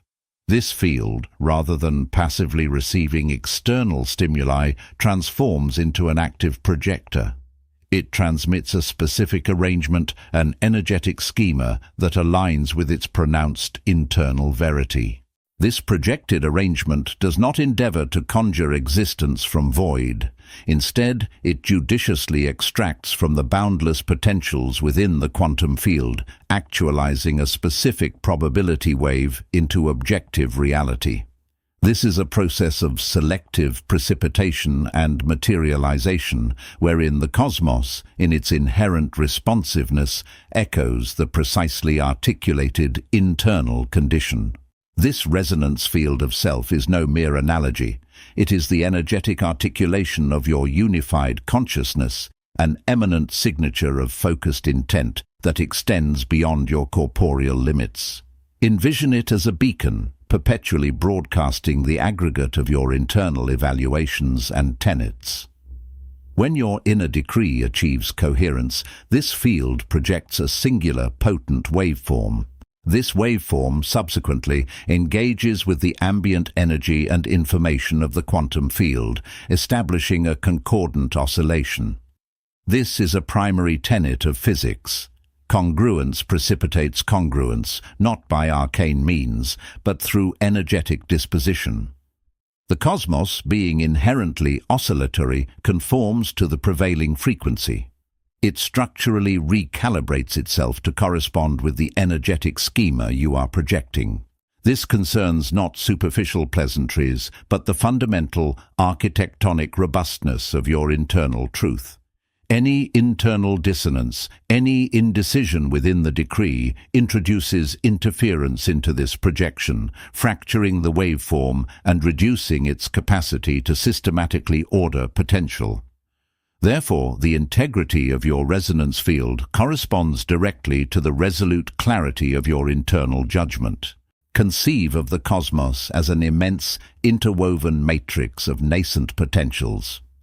Your coherent inner decree functions as a potent focal point within this matrix, founding a specific nodal locus of certitude. From this locus, a progression of occurrences, conditions and openings commences convergence. These convergences are not chance phenomena. They are the unavoidable reverberations of your internally affirmed truth, taking substantive form in the objective world. The cosmos, in its elemental constitution, does not differentiate between preferred and undesired realities. It merely responds to the predominant, coherent transmission emanating from your consciousness. This explains why a fragmented or dissonant internal state precipitates a chaotic or undesirable external reality, whereas an aligned, unswerving decree engenders a congruent manifestation. The cosmos, in this profound sense, functions as an unbiased register.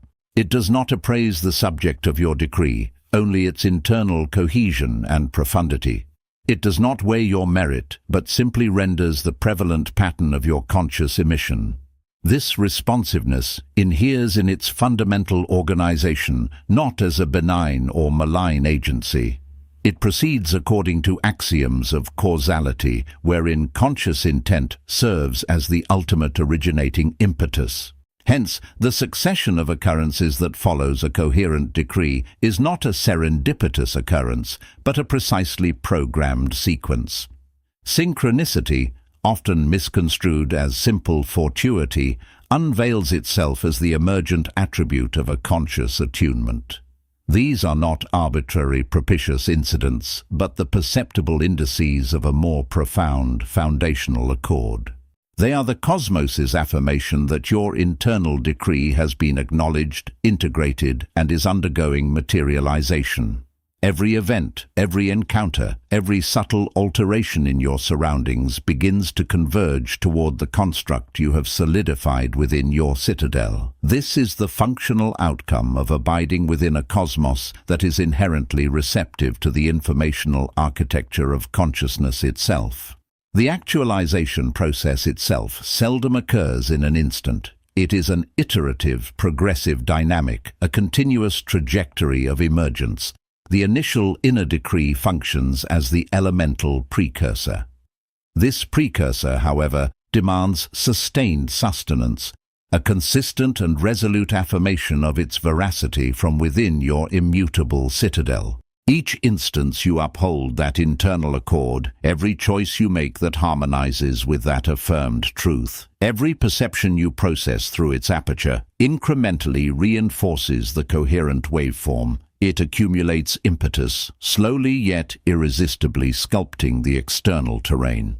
This sustained volition consolidates the nascent configurations within the quantum field, transitioning them from probabilistic potential to definitive actuality. This sustained sustenance is precisely where the rigorous discipline of Stoicism finds its deepest utility. It manifests as prososh, unceasing vigilance over one's internal condition, assiduously shielding against any impression that might challenge the affirmed decree. It is the unyielding adherence to internal veracity, irrespective of outward semblances or the enticements of instant gratification. Forbearance, in this context, is not a quiescent anticipation of external imposition, but an active, unwavering upholding of internal certitude, a refusal to deviate in your evaluation. Every conscious determination, every utterance, every thought entertained, either consolidates or compromises the coherence of your decree.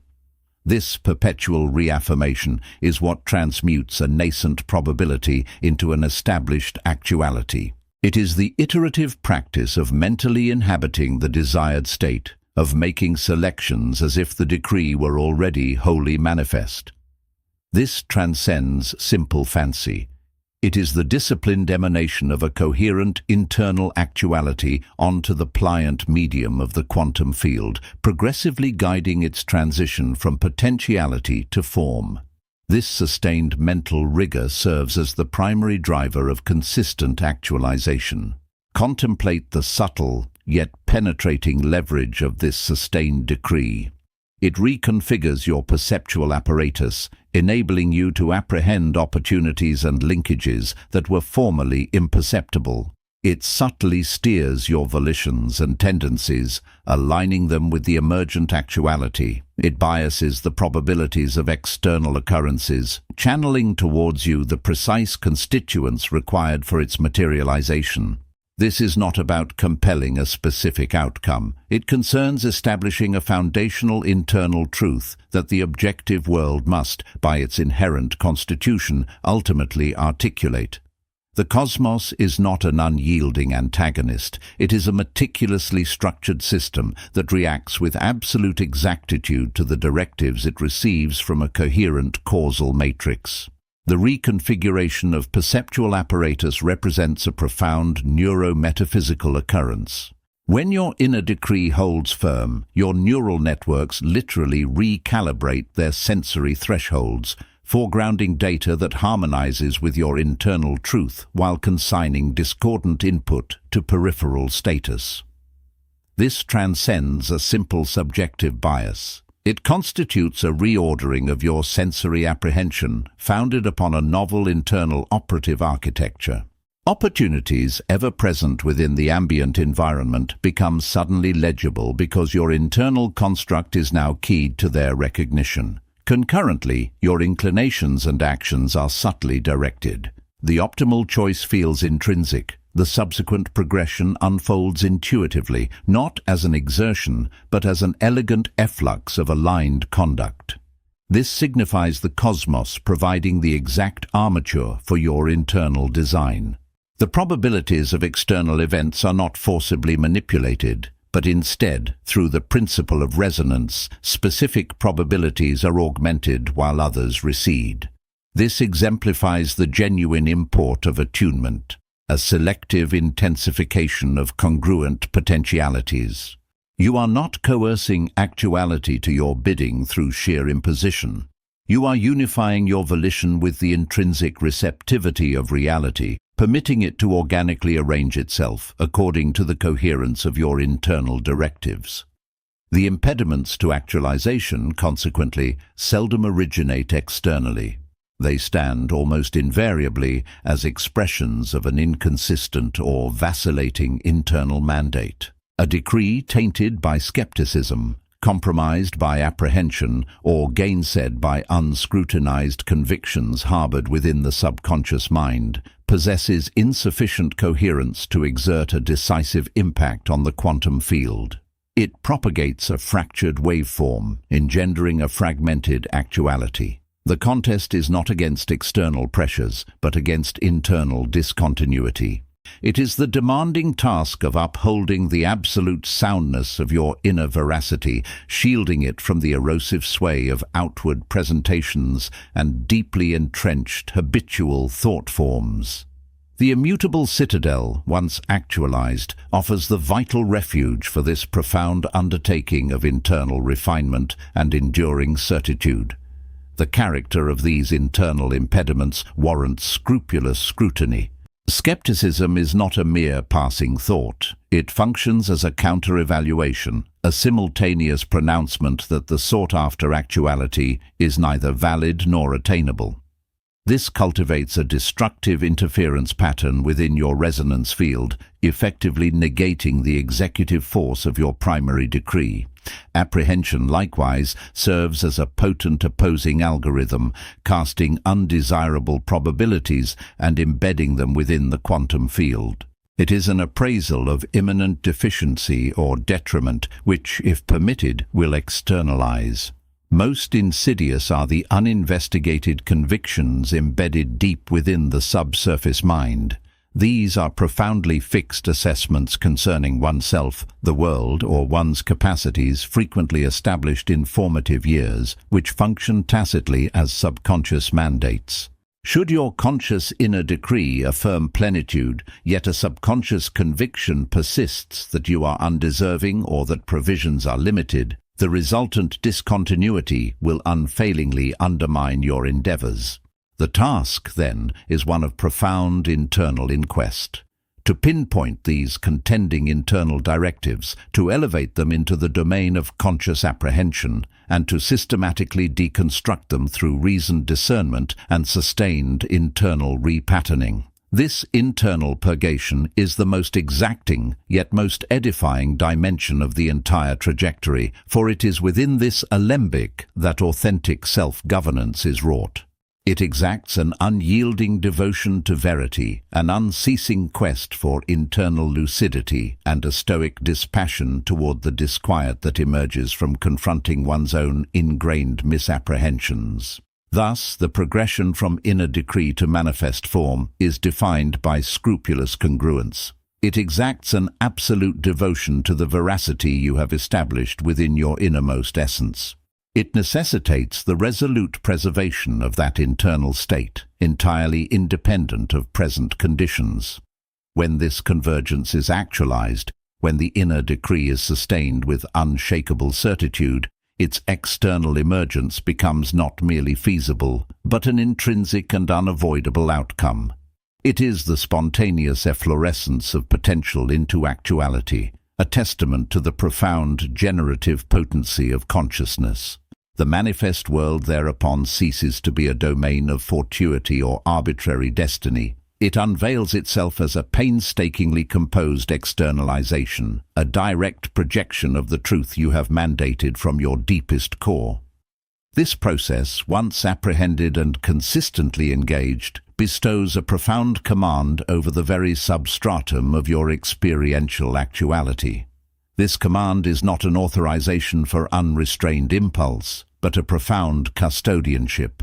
It is the recognition that your internal configuration is the veritable designer of your external experience, and with that insight arrives the ethical imperative to cultivate discernment, rectitude, and lucidity in all your internal pronouncements.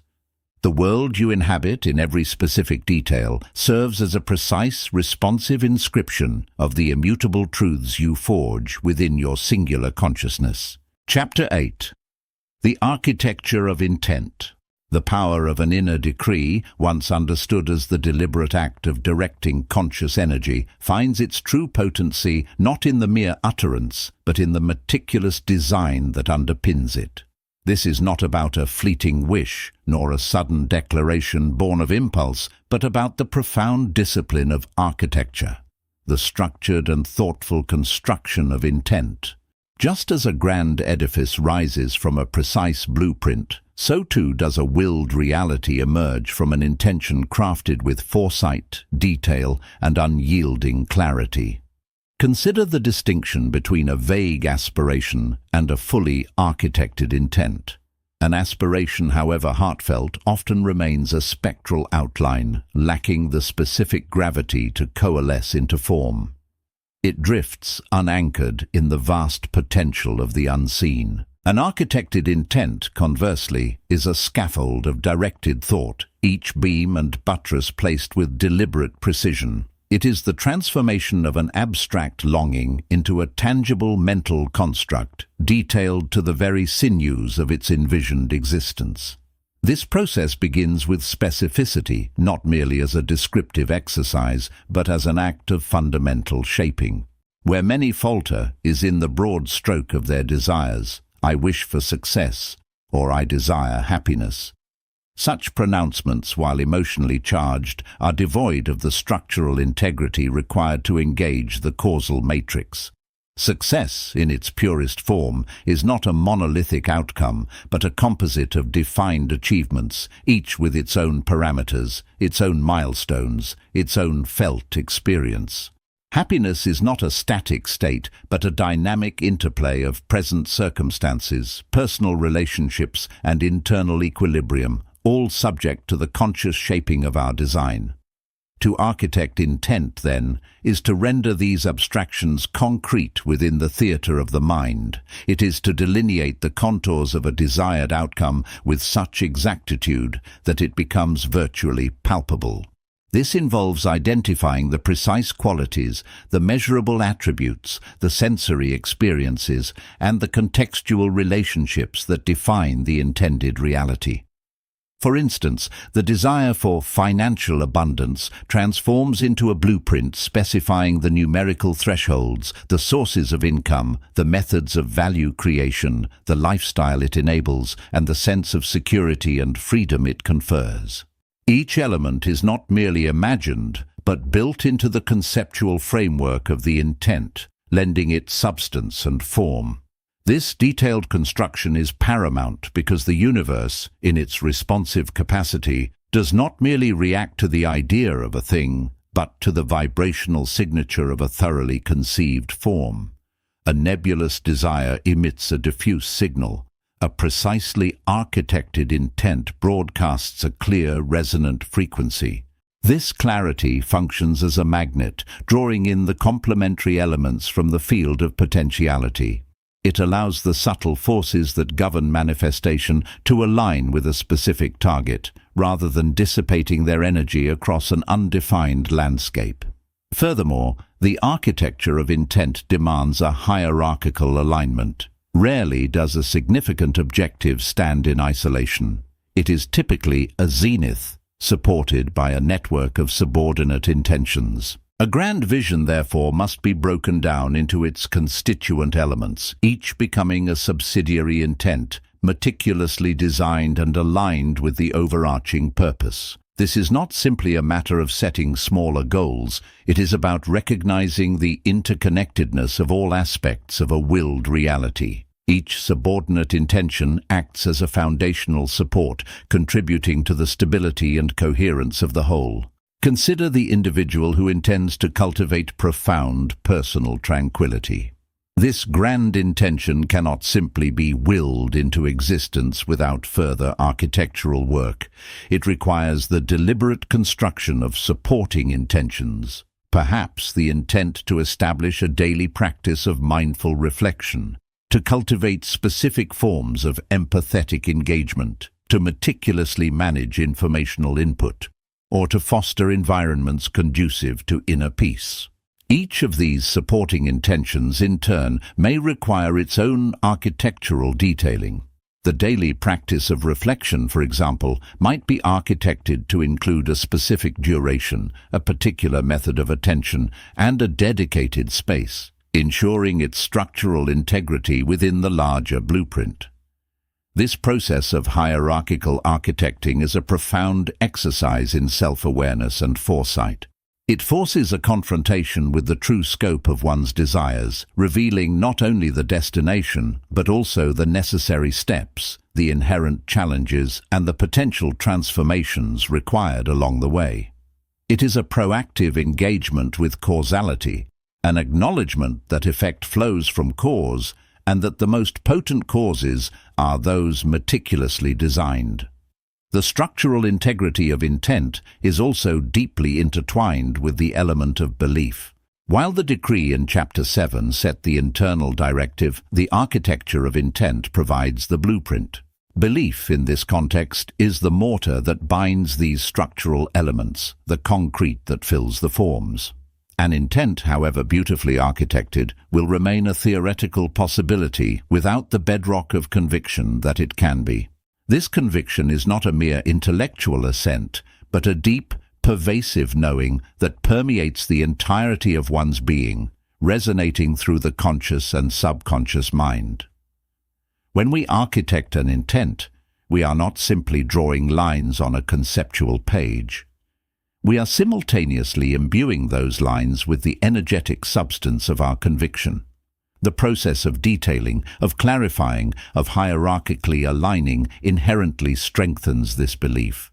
Each element brought into sharp focus, each supporting intention meticulously planned, serves to reinforce the plausibility and inevitability of the desired outcome. It transforms belief from a passive acceptance into an active, generative force. For example, an individual intending to master a complex new skill moves beyond a simple desire for proficiency.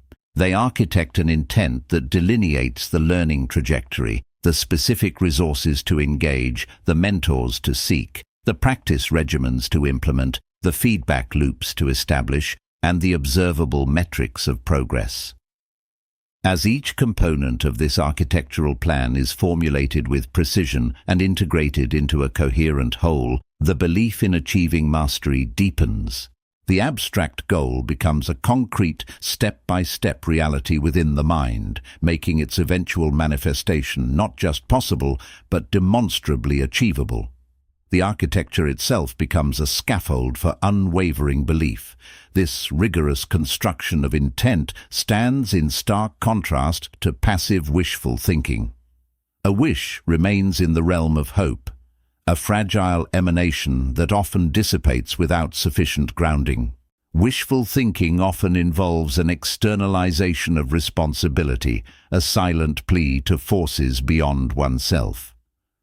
Architected intent, however, is an act of profound internal agency.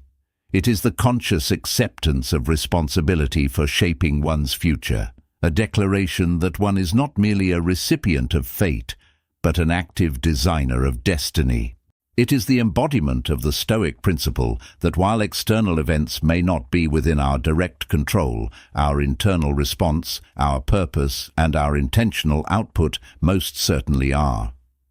The dynamic nature of this architecture must also be emphasized. Intent is not a static blueprint, drafted once and then forgotten. It is a living structure, subject to ongoing review, refinement, and adaptation. As new information emerges, as circumstances evolve, or as one's understanding deepens, the architectural plan of intent may require recalibration. This is not a sign of weakness or indecision, but an indication of intelligent engagement with the continuous unfolding of reality. Just as an architect might revise plans based on site conditions or material advancements, so too must the architect of intent remain flexible and responsive, ensuring that the internal blueprint remains optimally aligned with the ultimate vision and the emergent opportunities of the external world. Consider a leader intent on fostering a culture of innovation within an organization. Initially, the architecture of this intent might focus on specific programs for idea generation, new communication channels, and dedicated research budgets. However, as the process unfolds, it might become clear that underlying cultural norms, existing power structures, or deeply ingrained fears of failure are impeding progress. The architect of this intent would then adapt the plan, incorporating new strategies for addressing these deeper systemic issues. Perhaps new leadership training focused on psychological safety, revised incentive structures, or deliberate narrative shifts to reframe failure as a learning opportunity. This ongoing refinement ensures the intent remains robust, effective, and responsive to the complex, evolving landscape of its intended manifestation. The architecture of intent is, in essence, the deliberate structuring of consciousness to create a specific energetic resonance, a precise causal input into the field of potentiality. It is the transition from a vague inner feeling to a clearly defined, coherent, and internally robust mental model of desired reality. By meticulously crafting this internal architecture through specificity, hierarchical alignment, and integration with unwavering belief, one transforms a mere possibility into a compelling, energetically charged blueprint for manifestation. This is the art of design, not of random creation, and in its disciplined application lies the formidable power to shape the very fabric of one's existence. Chapter 9. Sustained Volition and Momentum. The declaration of intent, profound as it may be, stands merely as an initial impress upon the field of potentiality.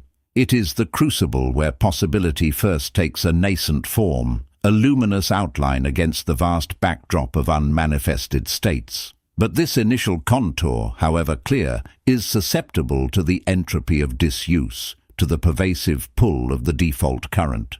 To transcend the ephemeral, to coax potential into undeniable actuality, demands a force beyond mere articulation. It requires sustained volition. Sustained volition is not a static state of determination, nor is it a spasmodic burst of effort. It is an unbroken current of energetic focus, a perpetual motion of conscious decree that flows without interruption. Imagine not a singular strike upon a surface, but the relentless, unwavering pressure of a geological force shaping the very crust of a world over eons. It is the continuous emanation of focused will, an enduring directive transmitted into the causal matrix of existence. This current, once initiated, establishes a coherence, a resonant frequency that persistently aligns the subtle elements of reality towards its predetermined objective. It distinguishes a fleeting wish from a foundational command, an idle dream from a destined unfolding. This unwavering current acts as a profound attractor. Just as a graviton field aggregates surrounding mass, sustained volition draws disparate elements, coincidences and insights into an organized pattern that serves the declared intent. It is the difference between a thought that flickers briefly in the mind, dissolving into the void of forgotten impulses, and a deeply held purpose that begins to etch itself into the very fabric of experience. The former is a whisper, easily absorbed by the ambient noise of unexamined reality. The latter is a resonant hum, capable of causing a hidden crystal to vibrate into visible form. This persistent energetic signature becomes a beacon, a fixed point in the mutable stream of events, around which new realities begin to congeal. Momentum, the visible evidence of sustained volition, is not granted but earned. It is the physical manifestation of that continuous energetic expenditure, the cumulative thrust generated by unwavering focus. Each act, each decision, each internal alignment with the initial intent, no matter how minute, contributes to this accumulating force. It is the deliberate application of conscious energy, one resonant wave after another, building an irresistible surge.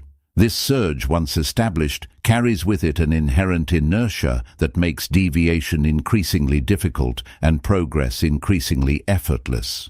The universe, in its responsive capacity, aligns with the most persistent and coherent signal it receives. When volition is sustained, it broadcasts a signal of unwavering clarity, compelling the field of probabilities to coalesce around the desired outcome with ever-increasing certainty. The process unfolds through an intricate, yet utterly predictable, feedback loop. The sustained projection of will initiates subtle shifts in the quantum field of potential. These initial, almost imperceptible changes manifest as minute alterations in circumstance, small windows of opportunity, or novel insights. When recognized and acted upon, these nascent manifestations reinforce the conviction of the inner decree, further strengthening the volitional current. This positive feedback amplifies the initial impulse, transforming a mere desire into an active agent of creation. Each successful micro-manifestation serves as an energetic affirmation, a tangible echo of the inner command, which in turn fuels greater persistence and accelerates the accumulation of momentum. It is a self-sustaining engine where belief fuels action, action generates outcome, and outcome deepens belief. Yet this dynamic progression is not without its trials. The path of sustained volition is invariably traversed through terrains of resistance. Doubt, external skepticism, unforeseen obstacles, and the sheer inertia of existing patterns frequently present themselves as formidable barriers. These are not merely external phenomena. They are reflections, often amplified, of lingering internal inconsistencies or unresolved energetic dissonances. Such friction threatens to dissipate the volitional current, to scatter the accumulated momentum and return the nascent reality to the undifferentiated pool of potential. Many initiatives falter at this juncture, their initial brilliance extinguished by the pervasive friction of reality.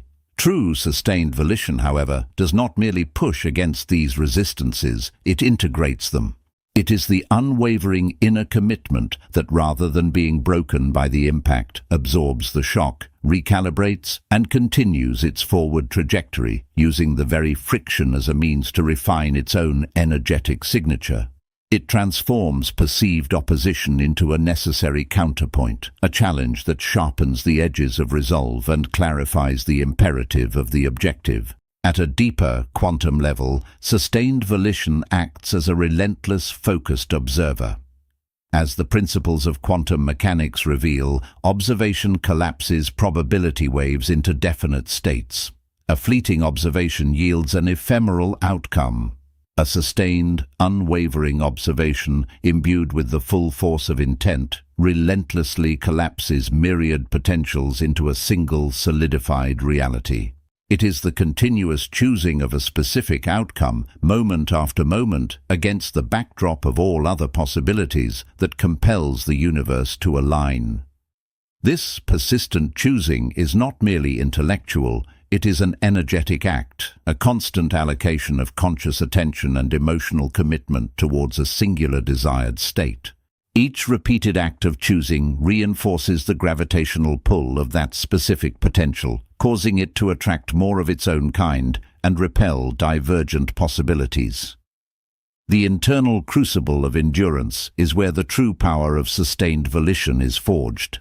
It is not merely about external actions, but the unyielding inner steadfastness, the profound refusal to relinquish the mental image or the emotional commitment, even when external evidence seems to contradict it. This internal discipline is the bedrock upon which all external manifestation rests. It demands a constancy of spirit, a resolute quietude of mind that rejects distraction and doubt. It is the art of maintaining an inner posture of unwavering conviction, regardless of the shifting sands of external circumstance. This persistent internal alignment creates an energetic blueprint of such undeniable clarity and stability that the external world must inevitably conform to its pattern. The internal world, when held in such unwavering focus, becomes the prime mover, dictating the terms of external reality. To truly grasp this relentless force, one must observe its deep scarring on the very fabric of circumstance, where it delineates the contours of a future once deemed impossible. Consider the silent, ceaseless toil of Dr. Lin Wei, a plant geneticist operating in the arid, impoverished regions of the African Sahel in the late 21st century. Her intent, articulated initially as a quiet, almost defiant whisper against the prevailing scientific consensus, was to cultivate a strain of grain capable of thriving in extreme drought conditions, resistant to the most aggressive fungal blights, and possessing a nutrient density previously thought impossible for any cereal. This was not merely an ambitious project. It was considered an academic fantasy, a biological impossibility within the known parameters of genetic engineering. Funding bodies dismissed her proposals with polite, almost pitying rejection letters.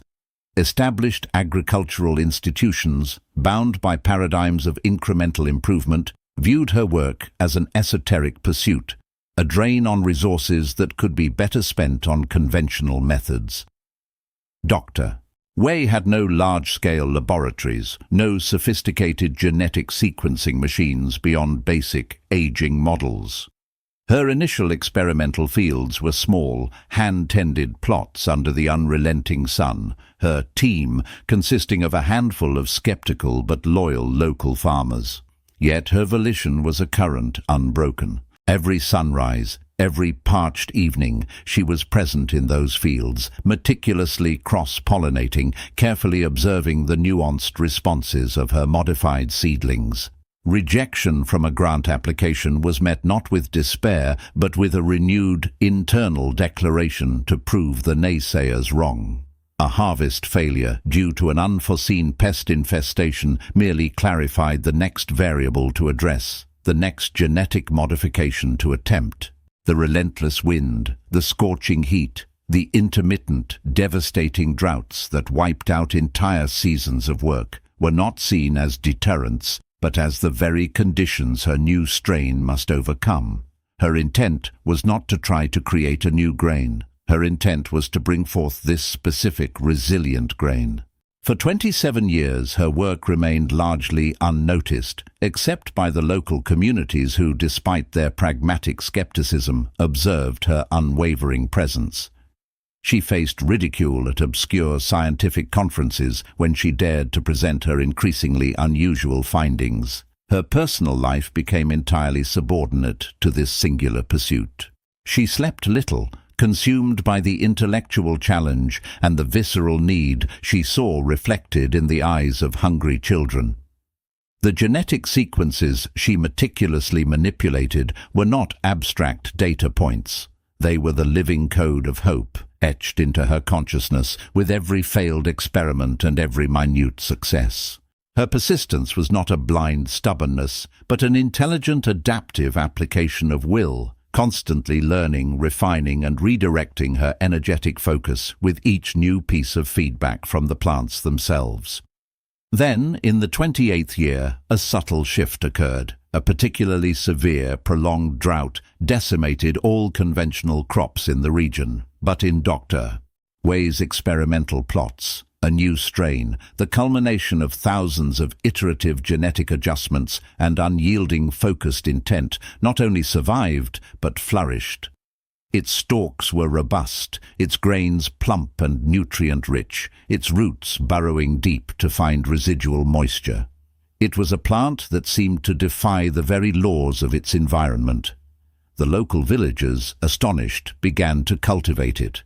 News, initially anecdotal, spread by word of mouth, then through local agricultural networks. Scientists who had once dismissed her began to re-examine her decades-old, often ridiculed papers.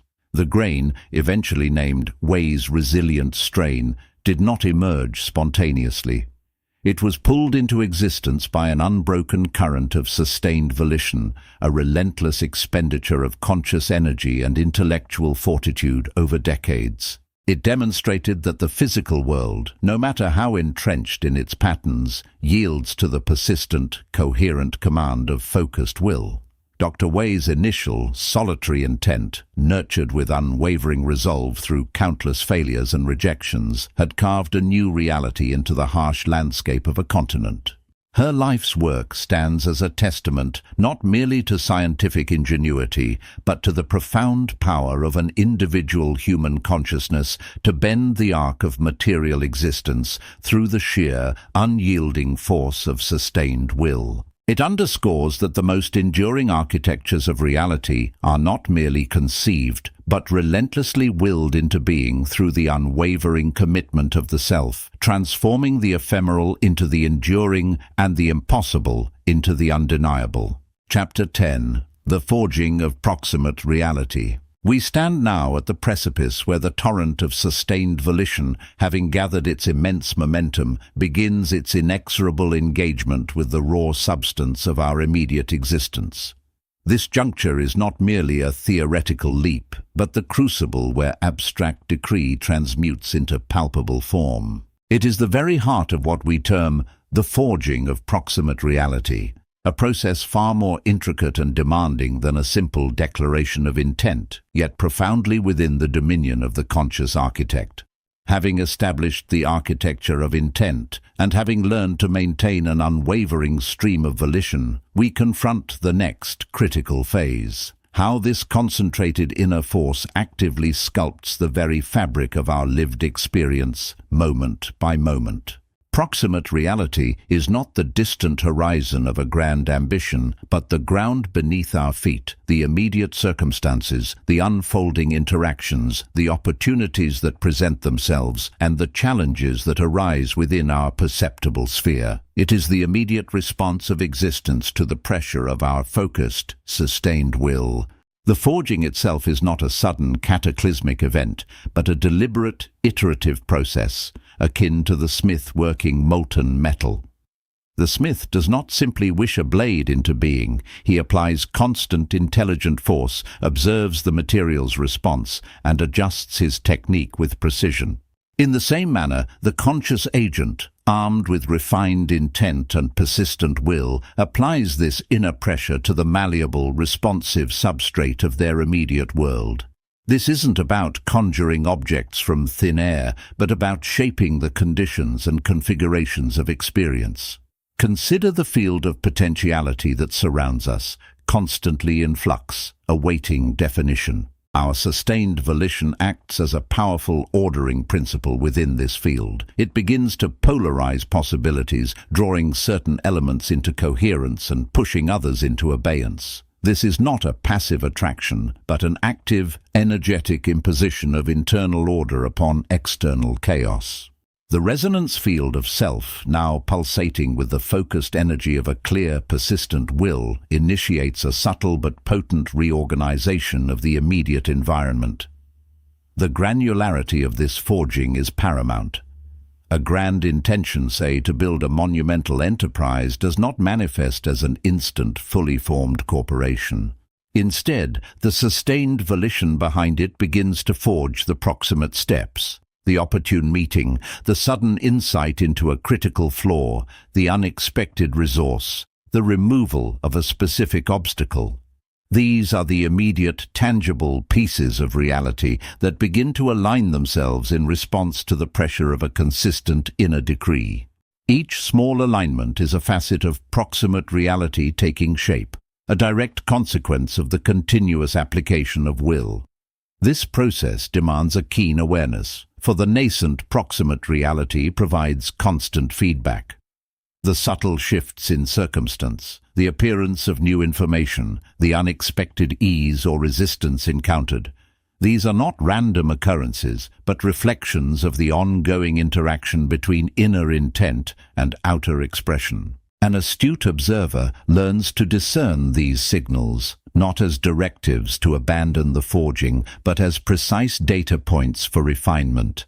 The inner instrument, attuned to the resonance, learns to apply pressure with greater nuance, to adjust the angle of approach, to intensify the focus where resistance is greatest, or to ease where momentum is naturally building. This feedback loop is not a re-explanation of perception, but an advanced application of observational acumen within the forging process itself.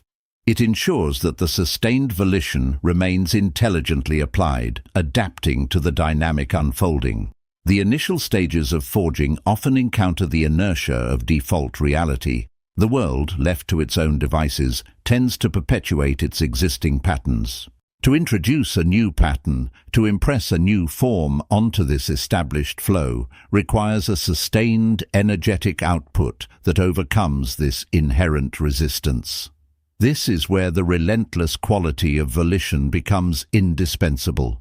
It is not merely a strong push, but a continuous, unyielding application of force, like a sculptor chipping away at granite. The first chips are the hardest, the most resistant, but with each successive strike, the stone begins to yield, revealing the form within. This relentlessness ensures that the initial resistance does not deter, but rather becomes the very medium through which the new form is carved. The act of forging proximate reality is, fundamentally, an act of conscious co-creation. It acknowledges that while the grand tapestry of existence operates under immutable laws, the immediate threads, those closest to our hands, are profoundly responsive to our deliberate engagement. We are not passive recipients of circumstance, we are active shapers of it. The conditions we inhabit, the interactions we experience, the opportunities that arise or recede, these are, in a profound sense, the products of our internal state projected outward, but now, with intent, consciously and deliberately crafted. This isn't about wishful thinking, it's about the energetic commitment to a specific future, manifest through present action and mental unwaveringness. The mind, having been recognized as a causal matrix, now directs its formidable power with the precision of a laser, not a floodlight. Every thought, every feeling, every micro-decision, when aligned with the sustained volition, adds its specific energetic signature to the forging process, incrementally shifting the probabilities and reconfiguring the immediate landscape of experience. The mastery lies in recognizing that the seemingly mundane or inconsequential elements of our daily lives are, in fact, the very materials we are constantly shaping. The chance encounter that opens a door, the book that falls into our lap containing a crucial piece of information, the unexpected shift in a financial condition. These are not mere coincidences in a world governed by randomness. They are the direct, observable results of our sustained internal pressure on the field of possibility. They are the initial, palpable victories in the forging of a reality aligned with our conscious intent. This deliberate construction of proximate reality is a continuous engagement. It does not cease once a particular desired outcome appears. Rather, it is a perpetual refinement, an ongoing dialogue between inner purpose and outer expression. As one layer of proximate reality is forged and consolidates, it becomes the new ground upon which the next layer is constructed. The initial opportunities, once manifested, then require further focused volition to be leveraged effectively, to be integrated into the larger architectural design of our life. The process is one of constant expansion and consolidation, each step building upon the last, progressively bringing the grand vision into more immediate, tangible form. The significance of focusing on the proximate cannot be overstated. It is the immediate responsive environment that provides the critical feedback loops necessary for refining our technique, for calibrating the inner instrument. It allows us to observe the efficacy of our sustained volition, to test the integrity of our intent, and to strengthen our capacity as conscious creators. By mastering the forging of what is directly within our reach, we develop the skill, the confidence, and the undeniable proof of our agency, which then empowers us to engage with increasingly complex and far-reaching manifestations. The continuous pressure of a clearly defined, unwavering internal state exerts a profound and measurable influence on the immediate world. This isn't about exerting control over others or manipulating external events against their nature. It is about shaping the flow of circumstances, the quality of interactions, the resonance of opportunities that present themselves to us. It is about creating an environment that is naturally conducive to the fulfillment of our deeper purpose, not through force, but through the coherent and persistent emanation of our will. Thus, the forging of proximate reality is the practical application of sustained volition, a testament to the profound causal power of consciousness. It is the bridge between the inner decree and the outer form, demonstrating that the immediate world is not a fixed, external given, but a malleable medium, constantly awaiting the deliberate impress of a conscious, sovereign will. To understand this, to embrace this capacity, is to step into the role of the master smith, shaping existence with deliberate intent, one precise strike at a time. Chapter 11. Calibration of the Inner Instrument. Having traversed the subtle architecture of intent and witnessed the forging of proximate reality through sustained volition, we now stand at a critical threshold, the meticulous refinement of the very apparatus through which these phenomena are realized.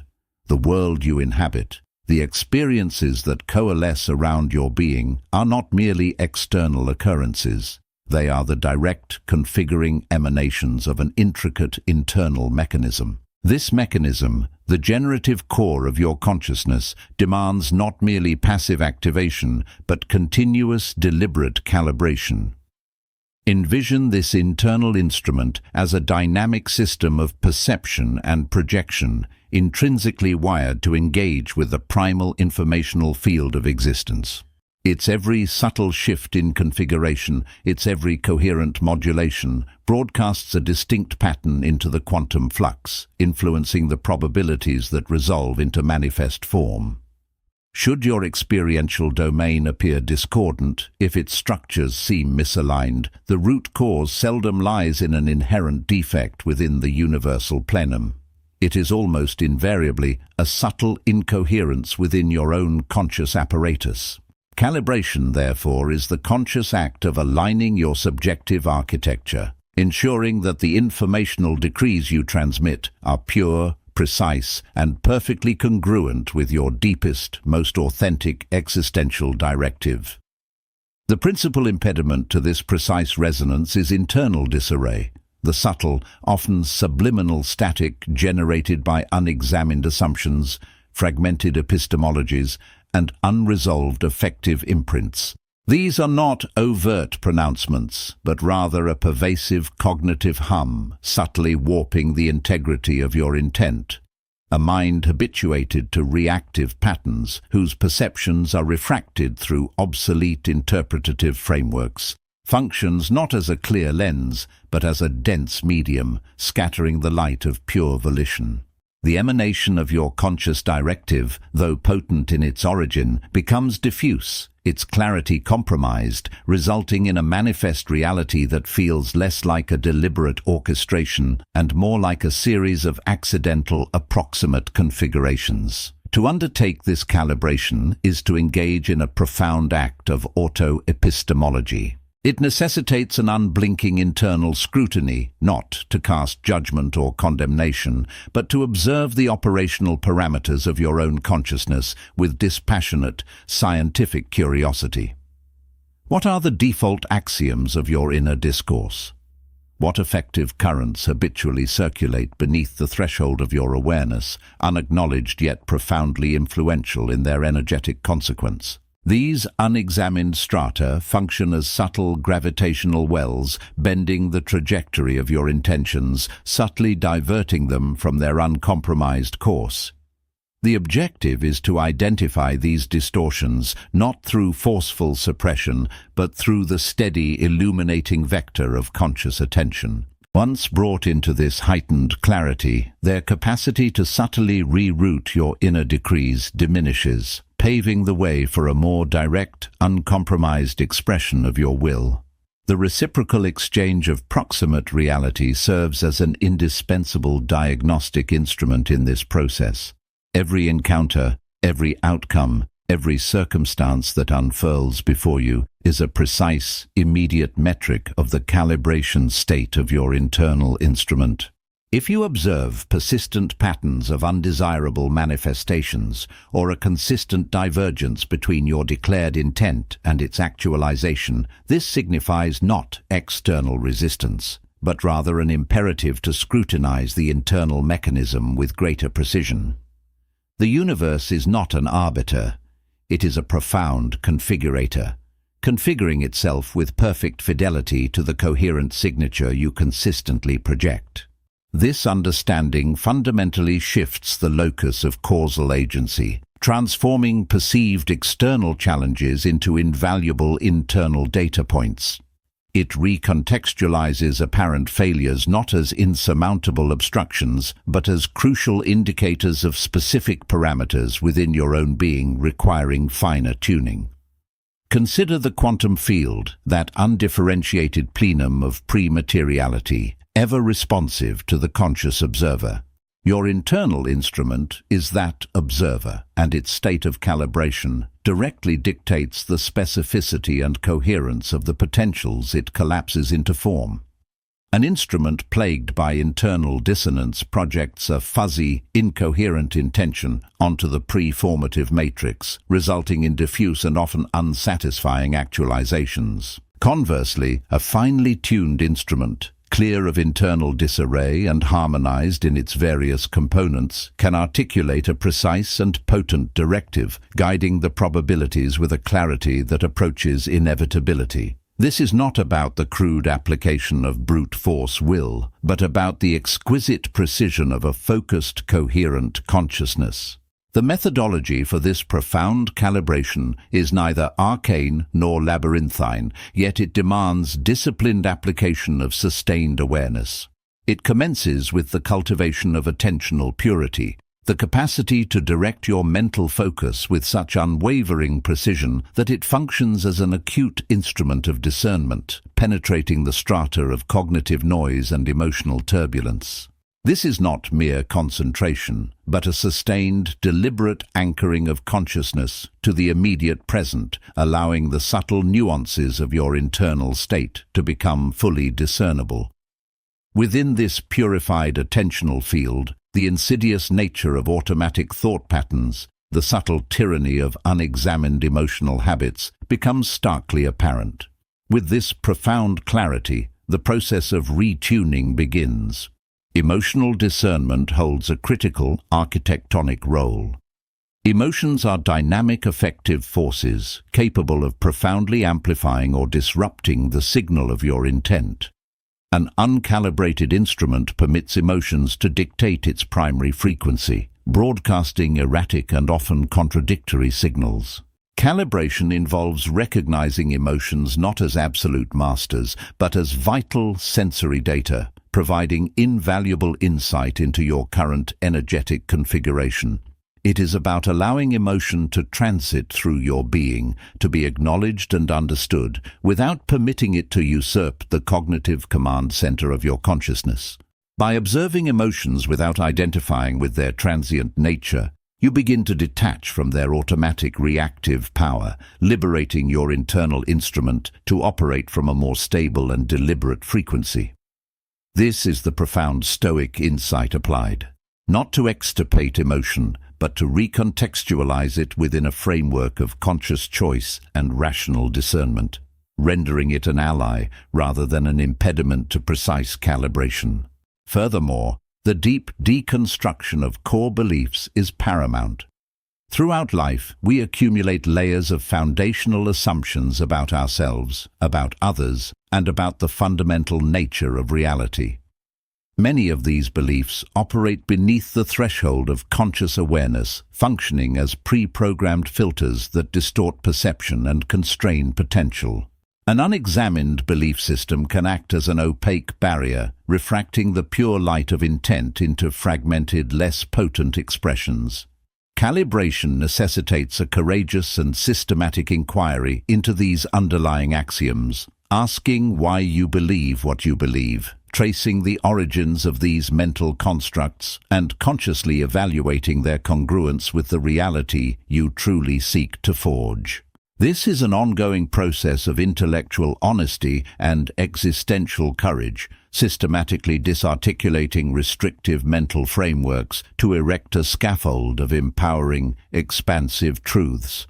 The integration of intuitive alignment offers the final, most sophisticated layer of calibration.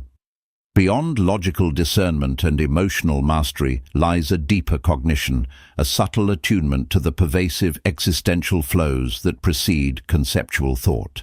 A finely calibrated internal instrument develops an acute sensitivity to these precognitive signals, allowing for a profound harmonization with the intrinsic patterning of reality itself.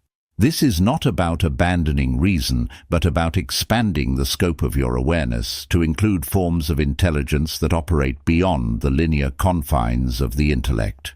It is the subtle art of sensing the most advantageous configurations through the probabilistic field, guiding your intent not merely by personal desire, but by an intuitive resonance with the emergent cosmic order.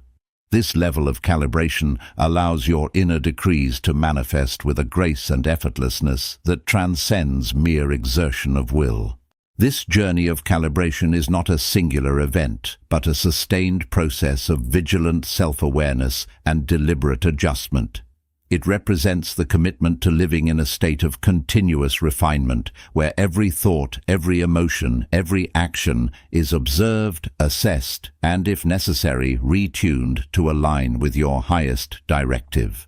The internal instrument, like any sophisticated apparatus, requires regular maintenance, ongoing sensitivity checks, and precise adjustments to maintain its optimal performance. It is a commitment to living consciously, to never allowing the default settings of the past to dictate the potentiality of the present moment. The profound consequence of a meticulously calibrated internal instrument is a life marked by an increasing congruence between inner vision and outer experience. the perceived disparity between desire and manifestation narrows, yielding to an unimpeded coherence where intentions effortlessly translate into tangible actuality. This is not a state of passive reception, but one of active, intelligent co-creation, where the subtle nuances of your consciousness become the direct architects of your unfolding world. With each successful calibration, with each layer of internal disarray dissolved, you liberate more of your intrinsic causal agency, moving beyond the dictates of conditioned circumstance into a realm of deliberate, masterful creation. The instrument, now finely tuned, resonates with the primordial substrate of potential, drawing forth a reality that is not merely desired, but inevitable, a true extension of your refined inner truth. Chapter 12. The Nexus of Causal Agency. Having charted the course through the reflected existence, through the abdication of interiority, and into the careful calibration of the inner instrument, we now stand at the precipice of its most profound application.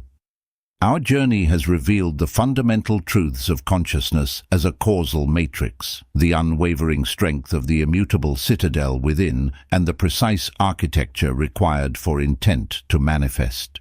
We have understood that sustained volition creates momentum and that our proximate reality is constantly being forged, whether by design or by default. The inner instrument, now attuned, sensitive and precise, awaits its true deployment.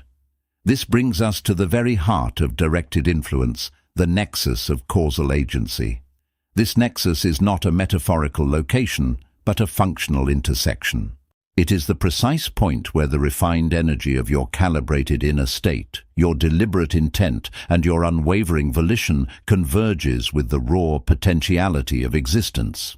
It is the moment, the choice, the act through which your internal decree transitions from a mere thought into an energetic imprint upon the fabric of reality. Here, the abstract becomes actionable, the intangible tangible. For too long, the common understanding of reality has cast humanity in a predominantly reactive role. We are often perceived and often behave as effects of forces beyond our control. Economic tides, social currents, biological predispositions, or random chance. This perspective, though seemingly grounded in observation, fundamentally misapprehends the true nature of interaction between consciousness and the world. It relegates the individual to the periphery, a leaf buffeted by the winds of circumstance. The nexus of causal agency offers a radical reorientation. It asserts that you are not merely observing reality, but actively entering it as a point of origin. Your consciousness, now understood not as a passive receiver, but as an active shaper of potential, becomes the gravitational center around which events are organized. The external world, far from being an indifferent, immutable monolith, reveals itself as a responsive medium, awaiting the imprint of a coherent, focused will. Consider the implications. Every moment of your existence presents an opportunity to engage this nexus. It is not an occasional grand gesture, but a continuous series of micro-decisions, internal alignments, and subtle emanations. Each thought you sustain, each emotion you cultivate, each intention you affirm with clarity, acts as a vector. These vectors, when harmonized and directed from a calibrated inner instrument, coalesce into a powerful directional force. They instruct the field of possibilities, guiding the collapse of potentiality into specific, observable actuality. This is not a simplistic decree, as if merely wishing makes it so. Such an understanding misses the density of the philosophical work already laid out. It is the integration of every preceding principle, the clarity of intent, the fortitude of volition, the disciplined focus of consciousness, and the precision of a finely tuned internal state. Without this foundation, the exercise of causal agency remains diffuse, fragmented, and ineffective, resulting in a reality that feels random or imposed. The power of this nexus lies in its immediacy and its specificity. When your internal instrument is calibrated, your intent is lucid, and your volition is steady, the signal you emit into the field of potential is remarkably clear. This clarity bypasses the noise of doubt, fear, and indecision that so often dilutes human efforts. It allows for a direct causal insertion, reducing the lag between inner decree and outer manifestation. You become a precise instrument, not merely broadcasting, but actively tuning reality to a specific frequency. The world's inertia often feels formidable. Systems, circumstances, and collective beliefs appear solid, unyielding. Yet the causal agent understands this inertia not as an absolute barrier, but as a condition to be skillfully navigated. A river does not cease its flow upon encountering a boulder. It reroutes, it erodes, it finds the path of least resistance while remaining committed to its ultimate destination. Similarly, the deliberate application of causal agency involves understanding the existing currents and applying precise, consistent force to shift their trajectory, rather than attempting to brute force an outcome against an overwhelming tide. This demands not struggle, but an intelligent, persistent engagement with the fluid nature of reality itself. The work of forging proximate reality, detailed in a previous contemplation, now finds its most active expression through this nexus. It is here that the blueprints of your intent, Chapter 8, are actively engaged with the raw materials of existence. The architect's hand is no longer merely drafting, it is laying brick, pouring concrete, shaping the very edifice of your experience. This is the stage where abstract design transitions into tangible construction, where the vision becomes the ground beneath your feet. The integration of self, cultivated through rigorous internal work, becomes paramount here. A fragmented self, riddled with conflicting desires or internal discord, acts as a weak causal agent, emitting contradictory signals. The unified self, however, centered in its immutable citadel, acts as a coherent, singular force. This unity allows for maximum causal efficiency, ensuring that the energy of your being is directed, without dissipation, toward the desired outcome. The nexus becomes a conduit for this integrated power, focusing it into a singular point of profound influence. Consider, for a moment, a scenario that illustrates this principle in stark relief. A global health crisis has gripped the world, paralyzing industries, severing connections, and engendering widespread despair. The established medical and governmental systems are overwhelmed, reacting to a rapidly deteriorating situation with measures that, while necessary, often feel inadequate to the scale of the unfolding tragedy. Hope wanes, replaced by a pervasive sense of helplessness. Amidst this, in a nondescript laboratory tucked away in a quiet corner of a bustling city, Dr. Anya Sharma leads a small, independent medical research team. They are on the precipice of a breakthrough vaccine, a potential turning point in the global crisis. Then, abruptly, their primary funding source collapses, an unforeseen casualty of the wider economic fallout. Simultaneously, Dr. Sharma's lead virologist, the indispensable mind behind their crucial experimental protocols, falls gravely ill, rendering him incapable of continuing his work indefinitely. The external narrative screams cancellation, failure, and the inevitable triumph of the disease. Any conventional assessment would conclude that their mission is over. Dr. Sharma, however, does not succumb. She understands the weight of the external conditions, acknowledges the profound challenges, but refuses to allow them to dictate her internal state or define her causal posture. She calibrates her inner instrument with an unwavering resolve. Her conviction in the solution's existence and in her team's inherent capacity to find it is not a naive optimism, but a profound internal decree forged in the crucible of her philosophical understanding. She sees not the absence of funding, but the necessity of its emergence. She perceives not the loss of her lead scientist, but the imperative of innovative collaboration. She begins by consciously affirming within herself the absolute certainty of the vaccine's development. This is not a mere wish. It is a resolute internal directive, a command issued to the very field of potentiality. From this deep conviction, her actions unfold with an almost uncanny precision. Instead of panicking or despairing over the lost funding, she strategically directs her dwindling resources and her team's remaining energy. She convenes her skeletal team, not with a mournful recounting of their losses, but with a visceral articulation of the completed vaccine, of the millions it will save. This focused intent, emanating from her, recalibrates the collective emotional and mental field within her immediate circle. Doubt begins to recede, replaced by a shared sense of resolute purpose. She then initiates a radical re-envisioning of their funding model.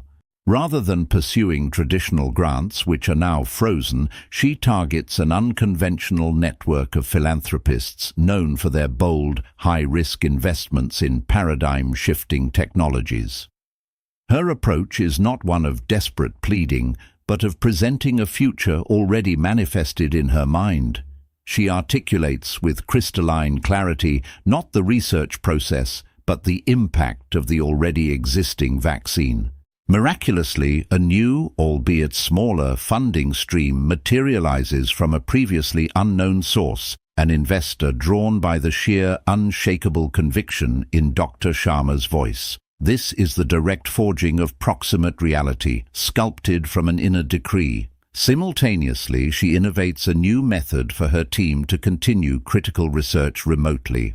Leveraging a global network of collaborators she meticulously cultivated over years, she decentralizes key experiments, assigning specialized tasks to scientists across different continents. Each component, though dispersed, is precisely orchestrated by her singular vision. This is the architecture of intent, extended and amplified. The lead virologist, recovering at home, is engaged in a consultancy role, his expertise tapped remotely, his contributions integrated through innovative virtual platforms. The crisis, far from ending their work, becomes the very catalyst for its acceleration, an unexpected pressure that reveals new pathways to efficiency and global collaboration. Dr. Sharma's unyielding internal alignment, her unwavering focus, and her precise causal insertions shift the seemingly inevitable trajectory. The vaccine is not just developed, but developed faster, and through an unprecedented global consortium, directly attributable to the unwavering will emanating from one individual's nexus of causal agency. Dr. Sharma's breakthrough is not an isolated miracle, but a visceral demonstration of a universal principle. Her actions were not born of chance, but were the direct, measurable consequences of an inner landscape meticulously cultivated and then powerfully deployed. The world, in its deepest strata, responds to such focused emanation. This nexus of causal agency is not an esoteric secret reserved for a select few. It is the fundamental point from which all true deliberate creation flows, awaiting activation within each conscious being. Its understanding transforms the individual from a mere participant in life's drama into its active, deliberate author. Chapter 13. Unbound by Condition, Unfolding Purpose. The realization of causal agency, the profound understanding of one's inherent capacity to initiate rather than merely react, ushers in a new existential posture. It is a liberation, not from the circumstances of the world, but from the tyrannical imposition of those circumstances upon the inner state. This pivotal shift marks the definitive transition from a life governed by external conditionalities to one propelled by an intrinsic, self-generating imperative. To be unbound by condition is not to inhabit a vacuum devoid of phenomenal reality, nor is it a naive dismissal of the material plane. Rather, it signifies an internal recalibration, a radical recentering where the locus of control is irrevocably established within the self. Consider the external world as an intricate, ceaselessly fluctuating stream of data. For most, this stream acts as a perpetual command signal, dictating emotional responses, shaping perceptions, and ultimately scripting the trajectory of their actions. An unexpected financial reversal, a critical word, an unforeseen delay, each becomes a trigger, collapsing the individual into a state of reactivity, where the internal landscape is merely a distorted reflection of the external event. This is the essence of being bound, the interior existence held captive by the fluctuating currents beyond one's immediate control. However, the individual who has truly grasped the nexus of their causal agency now perceives this external data stream through a fundamentally different lens. It is no longer a command signal, but a field of informational resonance, a series of energetic fluctuations to be observed, analyzed, and integrated without relinquishing the sovereignty of the inner core. The adverse event, previously a catalyst for distress, transforms into a data point within a larger operational field. The critical word, once a laceration to the ego, becomes an echo in the vast expanse of objective observation. The delay, formerly a source of frustration, is recontextualized as a temporal adjustment within a grander unfolding. This detachment is not indifference. It is a strategic disengagement from the dictatorial power of external conditions. It is the conscious severing of the umbilical cord that feeds the interior state directly from the mutable outside. This liberation is deeply intertwined with the metaphysical understanding of reality. If consciousness is indeed a causal matrix, as we have previously explored, then the primary creative act occurs within the realm of subjective apprehension. The external world, in its raw, unfiltered state, is a superposition of potentials until it is observed, interpreted, and given definitive form by the conscious mind. To be bound by condition is to allow external pressures to perform this act of collapse for you, to dictate which potential crystallizes into your experienced reality. To be unbound is to reclaim that prerogative, to exert one's internal volition as the paramount sculptor of lived experience, even amidst the most challenging external topographies. This necessitates a continuous, vigilant act of interior governance. It demands an unyielding commitment to maintaining the calibrated state of the inner instrument, irrespective of the environmental clamor. The external world presents an unending series of tests, each designed, it seems, to pull the individual back into the familiar gravitational well of reactivity. Yet, for the unbound, these are not tests of endurance, but opportunities for the profound affirmation of one's internal autonomy. Each moment of choice, when confronted with an external trigger, becomes an exercise in recentering, a deliberate act of redirecting the internal gaze from the external imposition to the inherent, unassailable core of being. The profound truth here is that external conditions possess no inherent power over the self, save for the power granted to them by one's own consent, conscious or unconscious. The external is merely a reflection, a feedback loop. It presents information, but it does not command the response of an awakened agent. The individual operating from a state of being unbound by condition operates as a localized nexus of causality, not a mere recipient of its effects. Their internal state is no longer a contingent outcome, but a sovereign decree projected into the phenomenal world to initiate a new trajectory. From this state of liberation, a profound unfolding begins, the manifestation of inherent purpose. This purpose is not a goal acquired from external metrics, not a trophy, a title, or an accumulation of resources. It is not something to be found in the external world, but something to be unveiled from within, a deep, resonant frequency of one's unique being that, once recognized and engaged, begins to articulate itself in and through the phenomenal world.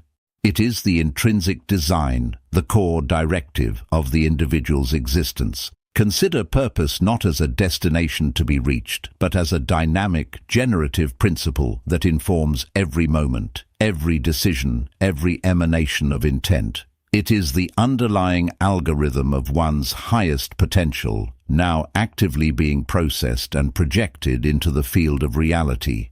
This unfolding is not a linear progression from point A to point B, but a continuous expansion, a holographic projection of an internal blueprint into the three-dimensional world. When one operates unbound by condition, the energy and attention previously consumed by reactive patterns become available for this singular, powerful act of purpose actualization. The unfolding of purpose, therefore, is not an act of struggle against external resistance. Rather, it is an act of coherent emanation, a steady and directed projection of internal design that begins to reorganize the field of possibility around the individual. Imagine a resonating frequency that, once activated, begins to influence and align disparate elements within its field of influence. This is the essence of purpose unfolding. It is not about forcing an outcome, but about becoming so congruent with one's intrinsic directive that the external world begins to reconfigure itself to accommodate and reflect this internal coherence. This is where the profound implications of sustained volition, discussed previously, become fully realized. Sustained volition, when harnessed by an unbound self and directed by intrinsic purpose, becomes the very engine of manifest transformation. It is the persistent, unwavering commitment to an internal vision, not as a future aspiration, but as a present state of being. The mind, no longer a passive receptacle for external impressions, transforms into an active projector, continuously streaming the contours of this unfolding purpose into the universal field. The external world, then, becomes the canvas upon which this purpose is rendered, and the events within it are the pigments and brushes utilized by the conscious agent.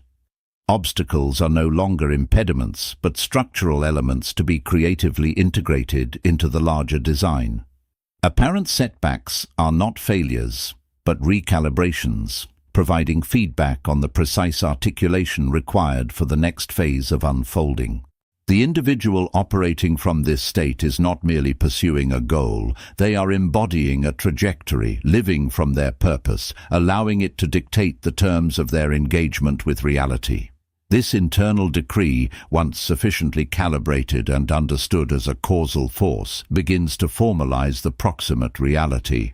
The actions taken, the choices made, are not reactions to a pre-existing reality, but rather the very acts that bring into being the next iteration of that reality.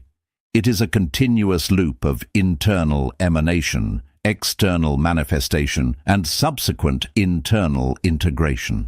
The purpose does not unfold despite the conditions, but often through them, utilizing the informational flux of the external as raw material for its own, internally dictated, expansion. The state of being unbound by condition is the prerequisite for the unhindered unfolding of purpose. Without this liberation, purpose remains a theoretical construct, an aspiration forever deferred by the exigencies of the moment.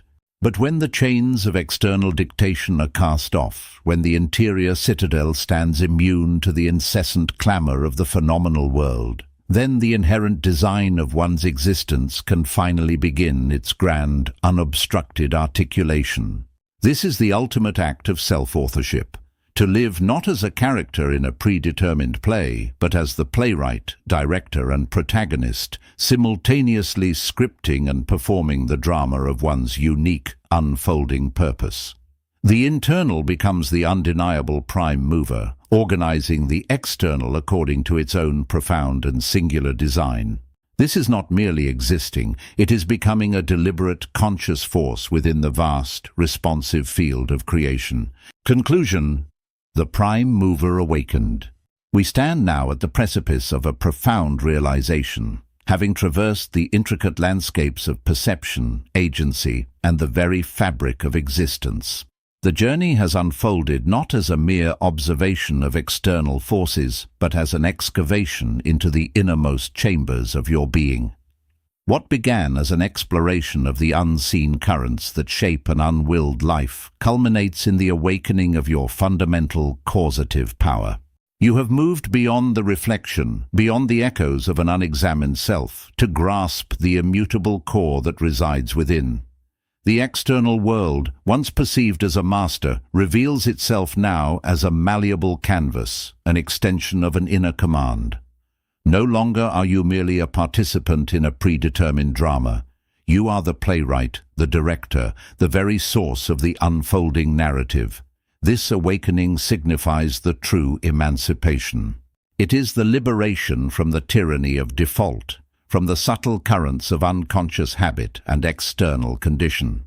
You have come to understand that reality does not impose itself upon you. Rather, it responds. It is the profound interplay between your sustained volition and the boundless field of potential that brings form into being. The ultimate revelation is this. You are the nexus of causal agency. Every conscious decree, every calibrated intention, every act of unwavering will sends ripples through the field of possibility, coalescing into the tangible architecture of your experience. This is not a theoretical construct. It is the operational truth of your being. Embrace this singular truth. Live from this understanding. For in doing so, you cease to be merely moved by the world, and you become unequivocally its prime mover. The internal dominion has been reclaimed. Let it now cast its deliberate light upon the world.